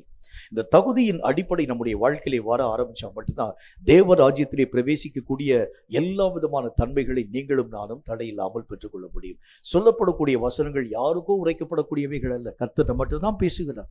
நீங்களும் நான் இந்த ஒரு காரியத்தின்படி நம்முடைய வாழ்க்கை நிலைகள் யாவற்றையும் சீராக்க வேண்டும் என்று சொல்லிதான் கர்த்தராகிய தேவன் பேசுகிறார். யாருக்கோ சொல்லப்படக்கூடிய வசனம் அல்ல. இந்த வசனங்கள் எல்லாம் மகிமைப்படுத்தப்படக்கூடிய வசனங்கள் நமக்கெல்லாம் தெரியும். தெரிந்தாலும் இவைகளை ஏன் என்னுடைய வாழ்க்கையில ஏற்றுக்கொள்ள முடியவில்லை என்று சொன்னால், வசனத்திலே ஆண்டவராக தேவன் சொல்கின்றார், என்னுடைய ஜென்ம சுபாவம் கேட்கிறவைகளை மறக்கக்கூடியதாய் விளங்கக்கூடிய ஜென்ம சுபாவம். நான் எவைகள் எல்லாவற்றையும் முக்கியத்துவம் என்று சொல்லி நான் கேட்க ஆரம்பிக்கிறேன். நான் ஏற்கனவே உங்களுக்கு சொன்னது மாதிரி மனுஷனுடைய மனம் ஒரு புதிய ட்ரெண்டிங் வரக்கூடிய நேரத்தில் பழையவைகள் எல்லாவற்றையும் மெய்யாகவே ஒழித்து விட ஆரம்பிச்சு, பழசெல்லாம் மறந்துடும். இந்த சுபாவங்கள் உங்கள் வாழ்க்கையிலும் என்னுடைய வாழ்க்கையிலும் இருக்கக்கூடிய வரைக்கும் பரலோக ராஜ்யத்தின் முழு தகுதியை உங்களாலும் என்னாலும் பெற்றுக்கொள்ள முடியாது. இந்த ஜென்ம சுபாவம் முதல் காரியம் நம்மை விட்டு மாற்றப்பட வேண்டும். மறக்கக்கூடிய ஒவ்வொரு விதமான தன்மைகள். இஸ்ரவேல் மக்களை ஆண்டவராக தேவன் எகிப்தினுடைய கொடுமையான காரியத்திலிருந்து மீட்கும்படிக்காக கடந்து வருகின்றார் மோசே என்கின்ற மனிதனின் மூலமாக. அந்த மோசே என்கின்ற மனிதனின் மூலமாக 10 விதமான வாதைகள் அந்த எகிப்தியருக்கு விரோதமாய் உருவாக்கப்படக்கூடிய அந்த சூழ்நிலை, எல்லா வாதைகளும் முடிக்கப்பட்ட பிறகு கடைசி ஆண்டவராக தேவனுடைய நாமத்தினாலே இஸ்ரவேல் மக்களை பார்க்கக்கூடிய பார்வோன் என்கிற மன்னன் சொல்லுகின்றான், இனி என்னுடைய முகத்திலே விழிக்காமல் என்னுடைய தேசத்தை, என்னுடைய நாட்டை நீங்கள் கெட்டுப்போக பண்ணாமல் இந்த நாட்டை விட்டே நீங்கள் வெளியேறி கடந்து போய் விடுங்கள் என்கிறதை பற்றி அவன் கோபதாமாய் அந்த காரியங்கள் யாவற்றையும் பேசும்.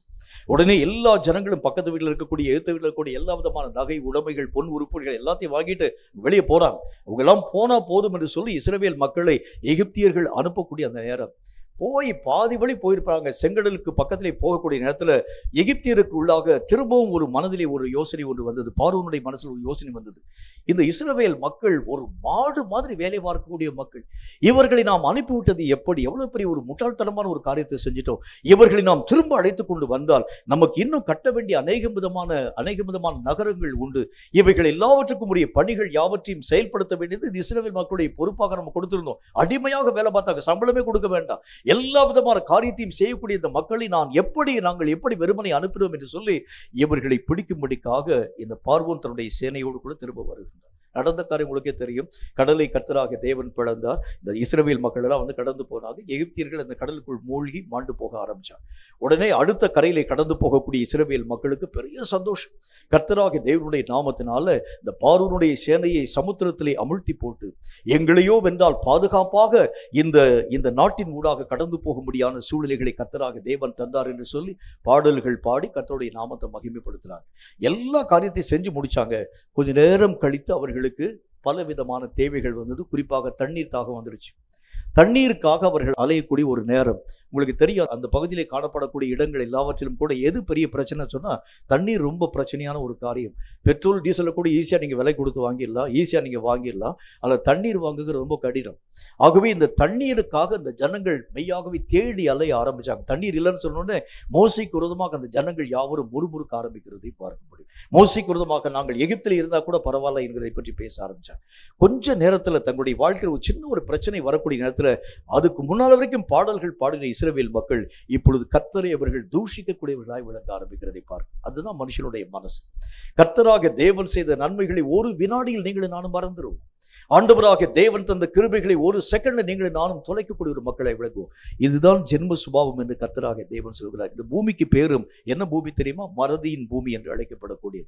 எல்லா விதமான காரியத்தையும் நாம் பார்க்கக்கூடிய ஒரு விதமான விஷயங்களையும் ஞாபகத்தில் வைத்திருப்போம். 2 நாள் கழித்து அவைகள் எல்லாவற்றையும் மறந்து போக ஆரம்பிச்சிடும். நம்முடைய சொந்த பந்தத்தில் யாராச்சும் ஒரு மனுஷன் செத்து போயிருக்கான்னு வச்சுக்க, இறந்து போயிட்டான்னு வச்சுக்கல, இறக்கக்கூடிய அந்த நேரத்தில் மெய்யாகவே அழுது புலம்பி வேதனைப்பட்டு ஐயோ அந்த மனுஷன் போயிட்டார். இறந்து போன பிறகு உயரக்கூடிய 1 வாரம் 10 நாள் 2 மாசம் 3 மாசம் சில பேர் 1 வருஷம் கூட அவர்கள் அழுது புலம்பக்கூடிய நிலைகளை பார்க்க முடியும். 1 வருஷத்துக்கு பிறகு நம்ம யோசிச்சு பார்க்க ஆரம்பிச்சா அவர்களை பற்றியதான எல்லா சிந்தனைகளும் நம்முடைய வாழ்க்கை விட்டு அப்படி தொலைந்து போகிறத பார்க்க முடியும். இதுக்கு பேர் தான் மறதியின் பூமி. இந்த சுபாவத்தை நான் என்னுடைய ஆவிக்குரிய நிலைகளிலே பயன்படுத்துகிறது உண்டானால் தேவராஜ்யத்திலே பிரவேசிக்கும் தகுதி நான் இழக்க ஆரம்பிச்சிடுவேன். இந்த சுபாவங்கள் முதல் காரியம், என்னை தாண்டி போக வேண்டியது அவசியம். கேட்கிறவைகளை மறவாத ஒரு மனம் எனக்கு வேண்டும். இந்த ஒரு நிலை நம்முடைய வாழ்க்கையிலே வர ஆரம்பிச்சா மட்டும்தான் கர்த்தருடைய ராஜ்யத்திற்குள் பிரவேசிக்கக்கூடிய தகுதியின் அடிப்படையிலே நீங்களும் நானும் பிரவேசிக்கக்கூடிய ஒரு மக்களாய் விளங்க முடியும். நம்ம நினைக்கலாம், ஒருவேளை யோசிக்கலாம், இந்த மாதிரி கர்த்தருடைய ஆலயத்துக்குள்ள வந்துட்டேங்க, காணிக்கை போட்டுட்டேங்க, கர்த்தருடைய சபையில நான் வந்து ஆராதனையின் ஊடாக பங்கு பெற்றனாலாம் பரலோகத்துக்கு போயிடுவேன். இல்லை, அதெல்லாம் கிடையாது. கர்த்தருடைய வேதம் சொல்கிறது இப்போ அதுக்குரிய முழு தகுதி நம்முடைய வாழ்க்கையிலே வர ஆரம்பிச்சா மட்டும்தான் அந்த ராஜ்யத்திற்குள் நீங்களும் நானும் உள்ளே பிரவேசிக்க முடியும். அப்படி ஒருவேளை கர்த்தராகிய தேவனுடைய கிருபையினால் அந்த ராஜ்யத்துக்குள்ள உள்ள போனா கூட ஒரு மனிதனோடு கூட நீங்களும் நானும் பேசக்கூட முடியாது. ஏன்னா அவங்க எல்லாமே வசனத்தில் நிறைஞ்சிருப்பாங்க, நமக்கு வசனமே தெரியாது. எப்படி போய் பேசுவீங்க? ஆண்டவராகிய தேவனுடைய வல்லமையினால் நிரப்பப்பட்டிருக்கக்கூடிய மக்கள் நமக்கு கர்த்தராகிய தேவன்னா யாருன்னே தெரியாது இருக்கக்கூடிய நீங்களும் நானும் அவர்களோடு கூட ஒன்றாக இணைந்திருக்கிறது எப்படி? நம்முடைய வாழ்க்கையில கூட பல நேரங்களில் இந்த மாதிரியான இந்த சூழ்நிலைகள் வராதிருக்க வேண்டும் என்றால் இப்பொழுதே நம்முடைய மனநிலைமைகளை ஆயத்தப்படுத்த வேண்டியது அவசியமான ஒன்று. 2வது ஒரு காரியத்தை பற்றி கர்த்தருடைய வேதம் என்ன வார்த்தையை சொல்கிறது என்று பாருங்கள். வேதம் சொல்லக்கூடிய 2வது ஒரு வார்த்தை 1 கொரிந்தியரின் புத்தகம் 2வது அதிகாரம் 14வது வசனம் இந்த வார்த்தையை நமக்கு சொல்கிறது. 1 கொரிந்தியர் 2:14 இந்த வார்த்தையை சொல்கிறது. அதை நான் உங்களுக்காக வாசிக்கிறேன், கேளுங்க. என்ன சொல்றது பாருங்க. ஜென்ம சுபாவமான மனுஷனோ தேவனுடைய ஆவிக்குரியவைகளை ஏற்றுக்கொள்ள அவைகள் அவனுக்கு பைத்தியமாய் தோன்றும், அவைகள் ஆவிக்கேற்ற பிரகாரமாய் ஆராய்ந்து நிதானிக்கப்படுகிறவைகள் ஆனதால் அவைகளை அறியவும் மாட்டான். 2வது காரியம், நம்முடைய சுபாவம் ஆவிக்குரிய தன்மைகளை அங்கீகரிக்க மனமற்றதாய் விளங்க ஆரம்பிக்கும். இது என்னங்க பரலோகம்னு சொல்றீங்க? உண்மையிலே அந்த பரலோகத்தை சென்று யார் பார்த்திருக்கிறார்? சாவுக்கு பிறகு ஒரு வாழ்க்கை இருக்கிறதை பற்றி நீங்க சொல்றீங்க. சாவுக்கு பிறகு ஒரு வாழ்க்கை இருக்கிறது என்பதை பற்றி யாராச்சும் ஒரு செத்து போன மனுஷன் வந்து பேசியிருக்கிறானா? நமக்கு தெரியுமா? ஆண்டவராக தேவன் ஒருவர் இருக்கிறார் என்பதை பற்றி நீங்க பேசுறீங்க. தேவன் ஒருவர் இருக்கிறார் என்று சொன்னால் கர்த்தராகிய தேவனை நீங்கள் ஏன் வெளியரங்கமாய் காண்பிக்க மாட்டேங்கிறீங்க? நிறைய மக்கள் இந்த நாட்களில் தர்க்க ரீதியான வார்த்தைகளை இப்படித்தான் பேச ஆரம்பிக்கிறான். அதாவது கடவுள் என்று ஒன்றுமே கிடையாது. எல்லா விதமான காரியங்களும் இயற்கையின்படியே உருவாக்கப்பட்டு கொண்டு வருகிறது. இதுல கடவுளுடைய பவர், கடவுளுடைய வல்லமை, கடவுள் தான் எல்லா காரியங்களையும் செய்கிறார் என்று சொல்கிறதெல்லாம் அதெல்லாம் ஒரு ஏமாற்றுத்தனம் என்கிறதை பற்றி இந்த நாட்களில் ஜனங்கள் எல்லா நிலைகளையும் ஆவிக்குரிய நிலைகள் யாவற்றையும் பைத்தியமாக நினைவு கூற ஆரம்பிக்கிறார். என்ன எப்போ பார்த்தாலும் இது மாதிரி ஜபம் சொல்லி நீங்க வந்து ஆண்டவருடைய சமூகத்தில் போய் காத்திருக்க ஆரம்பிக்கலாம். ஆவிக்குரிய மக்கள் யாவருடைய நிலைகளை பார்க்கக்கூடிய உலகத்தாருடைய மனமெல்லாம் பைத்தியமாகவே நம்மை குறித்து நினைவு கூற ஆரம்பிக்கிறார். ரட்சிக்கப்பட்டிருக்கக்கூடிய நம்முடைய வாழ்க்கையில ஆண்டவராக தேவனுடைய பிள்ளைகளாய் காணப்படக்கூடிய மக்களுக்கு எது சந்தோஷம் அப்படின்னா, கர்த்தருடைய சமூகத்தில் போய் உட்கார்ந்து ஜெபிக்கிறது தான் அதிக சந்தோஷம். ஆனால் உலகத்திலே காணப்படக்கூடிய மனுஷன் என்ன காரியத்தை பேச ஆரம்பிக்கிறான்? இவ்வளவு நேரத்தை நீங்க வந்து இவ்வளவு நேரத்தை கடவுளுக்காக நீங்க ஸ்பெண்ட் பண்றதை காட்டிலும் உலகத்திற்காக நீங்க ஸ்பெண்ட் பண்ணா எவ்வளவு கணக்கான ரூபாய் நீங்கள் சம்பாதித்திருக்கலாம், எத்தனை காரியத்தை நீங்க பெற்றிருக்கலாம். இந்த மாதிரி எல்லா விதமான விஷயங்களையும் தொலைத்து போட்டு ஏன் ஒரு பைத்தியக்காரத்தனமான ஒரு வாழ்க்கை வாழ ஆரம்பிக்கிறீங்க? ரட்சிக்கப்பட்ட ஆரம்ப நாட்களில் ஆண்டவராக தேவனை ஏற்றுக்கொண்டிருக்கக்கூடிய அந்த ஆரம்ப நாட்களில் எனக்கு பலவிதமான வேலைக்குரிய வழிமுறைகள் உருவாக்கப்பட்ட அந்த காலம். மூணார் பகுதியிலே கடந்து போகக்கூடிய நேரத்தில் அங்கு ஒரு நல்ல ஒரு போஸ்டிங் எனக்காக அங்கே இருக்கக்கூடிய மக்களால் ஏற்பாடு செய்யப்பட்டிருந்தது. உடனே அவங்க வந்து சொன்னாங்க, இந்த ஒரு போஸ்டிங்க்கு நீங்கள் வந்து அதை ஃபுல் எலிஜிபிலிட்டி உங்களுக்கு வந்து தகுதி இருக்கிறது, ஆகவே இந்த போஸ்டிங்கை வந்து அப்ளை பண்ணுங்கள், நமக்கு இருக்கக்கூடிய மக்கள் உள்ள நிறைய பேர் இருக்கிறாங்க, உங்களை இந்த போஸ்டிங்காக நாங்கள் அப்பாயிண்ட் பண்ணுகின்றோம் என்கிறத பற்றி பேசுகிறாங்க. நான் சொல்கிறது ஏறக்குறைய 1984 வருஷத்தில் பேசுகிறேன்.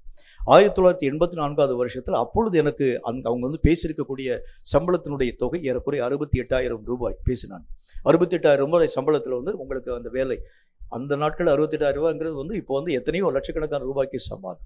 அந்த வேலைக்குரிய காரியங்களுக்காக அவங்க இருக்கக்கூடிய மக்கள் பேசுனாங்க. எங்கள் அப்பா வந்து திட்டினாரு, இந்த வேலைக்கு நீ வந்து அப்ளிகேஷன் போடு, எல்லா விதமான காரியத்தின் உள்ளாக நீ கடந்து போக வேண்டும் என்கிறதை பற்றி கர்த்தரை நோக்கி நான் ஜெபிக்கக்கூடிய அது வந்து அப்பதான் ரட்சிக்கப்பட்டு அபிஷேகம் பண்ணப்பட்ட ஆரம்ப நாட்கள். கர்த்தரை நோக்கி நான் ஜெபிக்க ஆரம்பித்தேன். ஆண்டவரே, இந்த மாதிரி ஒரு வேலைக்குள்ளே நான் கடந்து போகலாமா, இந்த வேலை பார்த்துட்டு நான் ஊழியம் பார்க்கலாமா? எங்கள் அப்பா சொல்கிறாங்க, வேலையும் பார்த்துட்டு ஊழியத்தின் ஊடாக நீ கடந்து போங்கிறத பற்றி பேசுகிறாங்க. ஆனால் நீர் என்னோடு கூட என்ன வார்த்தையை பேசுகிறேன்? எல்லா விதமான என்னுடைய நண்பர்களெல்லாம் சொன்னாங்க, இந்த மாதிரி ஒரு போஸ்டிங் கிடைக்கிறது அது மிகவும் ஒரு கடினமான ஒரு காரியம். இது என்ன போஸ்டிங் சொன்னால், அதாவது எஸ்டேட்டில் இருக்கக்கூடிய அநேக விதமான பகுதிகள் யாவற்றையும் அதாவது இந்த கண்காணிப்பு செய்யக்கூடிய இந்த மேனேஜிங் போஸ்ட், மேனேஜர் என்று அழைக்கப்படக்கூடியது. அந்த அந்த மூணாரில் இருக்கக்கூடிய ஆட்கள் நீங்கள் விசாரித்து பார்த்தீங்கன்னா தெரியும், அவங்களுக்குன்னு ஒரு ஸ்பெஷல் ஒரு பேங்க்ல ஒன்று கட்டி கொடுத்துருவாங்க. ஏறக்குறைய எத்தனையோ விதமான கார்கள் அவங்களுடைய கையில் கொடுத்துருவாங்க. அவங்களுக்கு எல்லா இடங்களிலும் போகக்கூடிய எல்லா இடங்களிலும் அத்தனை விதமான செல்வாக்கும் மகிமையும் காணப்படக்கூடிய நல்ல ஒரு பொசிஷன். வர வர அந்த பொசிஷன் அதிகமாக்கப்படும், அந்த சேலரி வந்து இன்க்ரீஸ் ஆக்கப்படக்கூடிய அந்த நிலைகளின் ஊடாக கடந்து போக முடியும். இதுதான் ஆரம்பத்தில் என்னோட கூட பேசக்கூடிய அந்த காரியத்துக்காக நான் கர்த்தரை நோக்கி ஜெபிச்சேன்.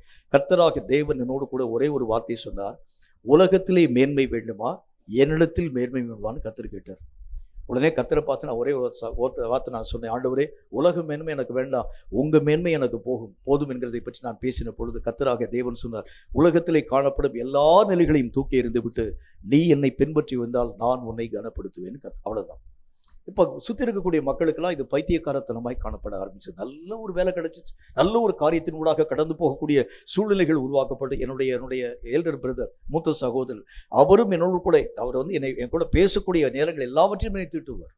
திட்டி ஒவ்வொரு முறையும் ஒவ்வொரு காரியத்திலும் அவர் சொல்லக்கூடிய ஒரே ஒரு வார்த்தை, நீ நல்ல ஒரு பொசிஷன் ஊடாக கடந்து அப்புறம் வந்து ஊழியத்தின் ஊடாக போ. அவர் வந்து அமெரிக்க ஐக்கிய நாடுகள் வந்து சாகருக்கு முன்பதாக அமெரிக்காவில் தான் வந்து அவர் வந்து பணியாற்றக்கூடிய ஒரு மனிதனாக இருந்தார். நான் வந்து அதாவது இங்கேயே உனக்கு வந்து அநேக விதமான பணிக்குரிய காரியங்கள் யாவற்றையும் ஏற்பாடு செய்து தர்றேன், நான் சொல்லக்கூடிய காரியத்தை பற்றி வந்து கரெக்டாக நீ செய்கிறது உண்டானால் நல்ல ஒரு வேலை வாய்ப்புக்கூடிய வழியின் ஊடாக கடந்து போக முடியும். எதின் ஊடாகவும் கடந்து போகாதிருக்கிறதுக்கு மூல காரணம் என்ன? உலகத்திலே மேன்மையாய் காணப்படக்கூடியவைகள் எல்லாம் தேவனுடைய பார்வையிலே அற்பமானவைகள். அதனாலதான் கர்த்தருடைய வேதம் சொல்கிறதை போல பைத்தியக்காரத்தனமாய் காணப்படக்கூடிய நிலைகளை தான் ஜனங்கள் பேச ஆரம்பிச்சாங்க. எல்லா விதமான ஜனங்களும் என்னை பார்த்து சொன்னாங்க, இவன் ஒரு பைத்தியக்காரத்தனமான ஒரு மனுஷன், வாழ்க்கை வாழ தெரியாத ஒரு மனிதன் பற்றி பேசுகிறாங்க. ஆனால் உலகத்திலே கர்த்தராகிய தேவன் எதை தேர்ந்தெடுக்க ஆரம்பிக்கிறார் பாருங்கள். தேவனாகிய கர்த்தருக்கு முன்பதாக உலகத்தில் பைத்தியமாய் காணப்படக்கூடியவைகள் எவைகளோ அவைகளைத்தான் கர்த்தராகிய தேவன் தேர்ந்து கொள்கிறார்.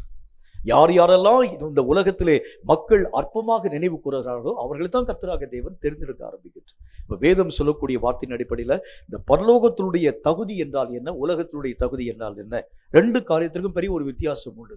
உலகத்தில் நிறைய படித்தா தான், நிறைய கல்விமானாக நீங்கள் காணப்பட ஆரம்பித்தா தான் எல்லா விதமான விஷயத்தினூடாக கடந்து போகக்கூடிய தகுதி. ஆனால் பரலோகத்தில் நீங்கள் பிரவேசிக்க வேண்டும் என்றால் உலகத்தில் எவ்வளவு படிப்பு படிக்கக்கூடிய ஒரு மக்களாக இருக்கக்கூடிய ஒரு தன்மையெல்லாம் தகுதி இல்லை. ஆண்டவராகிய தேவனுடைய வசனமும் பரிசுத்தமும் நிறைந்த ஒரு வாழ்க்கை தான் தகுதி. நீங்கள் படிக்காத ஒரு மனுஷனாக இருந்தால் கூட பரவாயில்ல, பரலோகம் உங்களை ஏற்றுக்கொள்ள ஆரம்பிச்சிடும். அதுதான் கர்த்தருடைய வேதம் சொல்கிறது. இந்த உலகத்தினுடைய தகுதி வேறு, மறு உலகத்தின் தகுதி வேறு. அப்போ அந்த ஜென்ம சுபாவம் என்ன காரியத்தினுடைய வாழ்க்கையிலே உருவாக்க ஆரம்பிக்கிறது? உலகத்தினுடைய தகுதிக்காக அது என்னை மெய்யாகவே ஈடுபடுத்தக்கூடியதாக விளங்குகிறது. உலகத்தில் நீ மேன்மைப்படுத்தப்படக்கூடிய ஒரு காரியத்தின் ஊடாக கடந்து போகும். இதெல்லாம் வந்து நீ அதாவது காணாத விஷயங்களை நீ நம்பக்கூடியவனாய் விளங்க ஆரம்பிக்கிற. இதெல்லாம் உண்மையாக இருக்குமா இல்லையா நமக்கு தெரியாது. ஆண்டவராகிய தேவன் என்று ஒருவர் இருக்கிறார், அவரை எல்லா விதமான காரியங்களையும் இயக்கக்கூடிய ஒரு தேவனாய் இருக்கிறார். இதெல்லாம் வந்து எத்தனையோ மக்கள் பேசியிருக்கிறாங்களே தவிர இதெல்லாம் உண்மை என்கிறதை நீ அறிந்திருக்கிறாய் என்று சொல்லி உலக அறிவு என்னோடு கூட பேசி என்னை பைத்தியக்காரத்தனமான ஒரு மனிதனாக உருவாக்க ஆரம்பிக்கிறார். அதனால தான் இன்றைக்கு அநேக விதமான மக்களால் ஆண்டவராகிய தேவனுக்குள் ஒரு பிடிப்பான ஒரு வாழ்க்கை வாழ முடியல. ஒரு பிடிப்பான ஒரு வாழ்க்கை, அதாவது ஆண்டவராகிய தேவனால் அபிஷேகம் பண்ணப்பட்ட பவுலினுடைய வாழ்க்கையை பாருங்களேன். அவர் கர்த்தராகிய தேவனுக்குள் தன்னுடைய வாழ்க்கையை துவங்கினாரு. கடைசி வரைக்கும் அந்த வாழ்க்கையில ஒரு வீழ்ச்சியும் பார்க்கவே முடியாது. ஆனா இன்னைக்கு நம்முடைய வாழ்க்கை பாருங்க, விழுந்து எதிர்க்கிற காரணம் என்ன? ஒரு பிடிப்பற்ற ஒரு வாழ்க்கை. சரியா நம்ம பிடிக்கல, அந்த காரியத்தின் ஊடாக இன்னும் நம்மளால வந்து கடந்து போக முடியல. நீங்க பிடிச்சிட்டீங்கன்னா கடைசி வரைக்கும் அந்த காரியங்களை எந்த பிரச்சனை வர ஆரம்பித்தாலும் விட்டு விலகவே மாட்டோம். ஆனா நம்முடைய வாழ்க்கையில இன்றைக்கு அதாவது நம்முடைய ஸ்டேஜ் எப்படிப்பட்டதா இருக்கிறது? உலகமா ஆண்டவரா, உலகமா ஆண்டவரா, இன்னைக்கு வரைக்கும் நம்ம தீர்மானம் பண்ணிக்கொண்டே இருக்க ஆரம்பிக்கிறோம். சில குடும்பத்துல அநேக விதமான அதாவது இந்த நியூலி மேரிடு அல்லது புதிதாக திருமணம் முடிந்திருக்கக்கூடிய தம்பதிகள், அவங்க கேட்கக்கூடிய முதல் கேள்வி என்ன அப்படின்னா வந்து ஒருவர் பார்க்கும்போது, உண்மையிலேயே நீ மேல அன்பா இருப்பியா, அன்பா தான் இருக்கிறியா அப்படின்னு கேட்பாங்க. இது சாதாரணமான வழக்கம். ஒவ்வொரு நாளும் பார்க்கக்கூடிய நேரத்தில் காஃபி கொண்டு வந்து கொடுக்குறான்னு வச்சுங்க, உண்மையிலேயே என் மேலே பாசமாக தான் நீ காஃபி கொண்டு வந்து கொடுக்குறியா, இல்லை நான் வந்து சொன்னதுக்காக நீ வந்து செய்கிறியா, இப்படி அன்பை பற்றி பேசிக்கொண்டே வருவாங்க. 88 வயசாயிருச்சு, இன்னைக்கும் நான் வந்து நீ என் மேலே அன்பையா இருக்கான்னு கேட்டுட்டு இருந்தேன்னா என்னுடைய வாழ்க்கையை நான் எப்பொழுதுதான் வாழ்ந்து முடிக்க முடியும்? யோசிச்சு பாருங்களேன். நம்முடைய வாழ்க்கைக்கு ஒரு காலங்கள் நமக்கு தெரியாமல் இருக்கலாம், ஆனால் காலங்கள் வர வர இவைகளை நாம் விட்டு விலகி வேறு காரியத்தின் ஊடாக நாம் முயற்சியின் ஊடாக கடந்து போக வேண்டியது அவசியம். இன்னைக்கு வரைக்கும், கடைசி நாட்கள் வரைக்கும், இன்றைக்கு வரைக்கும் நான் ஜென்ம சுபாவத்தோடு நான் போராடி கொண்டே இருக்கிறது உண்டானால் இனி மறு நிலைமையான காரியத்தின் ஊடாக நான் எப்போ கடந்து போக முடியும்? மறு வளர்ச்சியின் ஊடாக நான் எப்படி போக முடியும்? இன்னைக்கு வரைக்கும் அதே பழைய பாவத்தை விட்டு என்னால் வந்து வெளியே வரவே முடியல. அதே காரியத்தில் இன்றைக்கு வரைக்கும் நான் போராடி கொண்டே இருக்க ஆரம்பிக்கிறேன். எப்போ நான் ஜெபிக்க ஆரம்பித்தாலும் ரட்சிக்கப்பட்ட ஆரம்ப நாட்களில் என்ன பாவத்தை நான் சொன்னேனோ அதே பாவத்தை இன்னைக்கு வரைக்கும் நான் அறிக்கை பண்றேன். இனியும் கூட கடைசியில் இந்த உலகத்தை விட்டு பிரியக்கூடிய நேரம் வரைக்கும் அந்த பாவத்தை நான் ஜெயிக்க முடியாமல் வாழ்க்கை வாழ ஆரம்பிக்கிறது உண்டானால் இனி மறு உலகத்திற்கு எதை நீங்களும் நானும் சேர்த்து வைக்க முடியும்? யோசிச்சு பாருங்களேன். இது கூட நம்ம போராடிட்டு இருந்தா இனி அடுத்த கட்ட நடவடிக்கையின் ஊடாக எப்படி நான் கடந்து போக முடியும்? அப்ப வேதம் சொல்லக்கூடிய வார்த்தையின்படி ஜென்ம சுபாவங்கள் அடக்கி ஆளப்பட்டு ஆவிக்குரிய நிலைகளின் ஊடாக கடந்து போக ஆரம்பிச்சாதான் எல்லா விதமான மகிமைகளை நீங்களும் நானும் தடை இல்லாமல் பெற்றுக்கொள்ள முடியும். கர்த்தருடைய வேதம் சொல்கிறதை போல ஆவிக்குரிய நிலைகளை ஆராய முடியாத அளவிற்காக இந்த ஜென்ம சுபாவம் உங்கள் மனதையும் என் மனதையும் இன்றைக்கு வரைக்கும் உலகத்தை நோக்கி ஈர்த்து கொண்டே வர ஆரம்பிக்கும். அதனாலதான் அந்த போராட்டத்திலே உங்களால் ஜெயிக்க முடியல. பல நேரங்களில் பலவிதமான போராட்டங்கள், சூழ்நிலைகள் வந்தவுடனே இப்ப இருக்கக்கூடிய இந்த ஆவிக்குரிய வைராகியங்கள் எல்லாம் சூழ்நிலைகளை பார்த்தவுடன் அப்படி நம்முடைய வாழ்க்கை விட்டு கடந்து போக ஆரம்பிக்கிறது.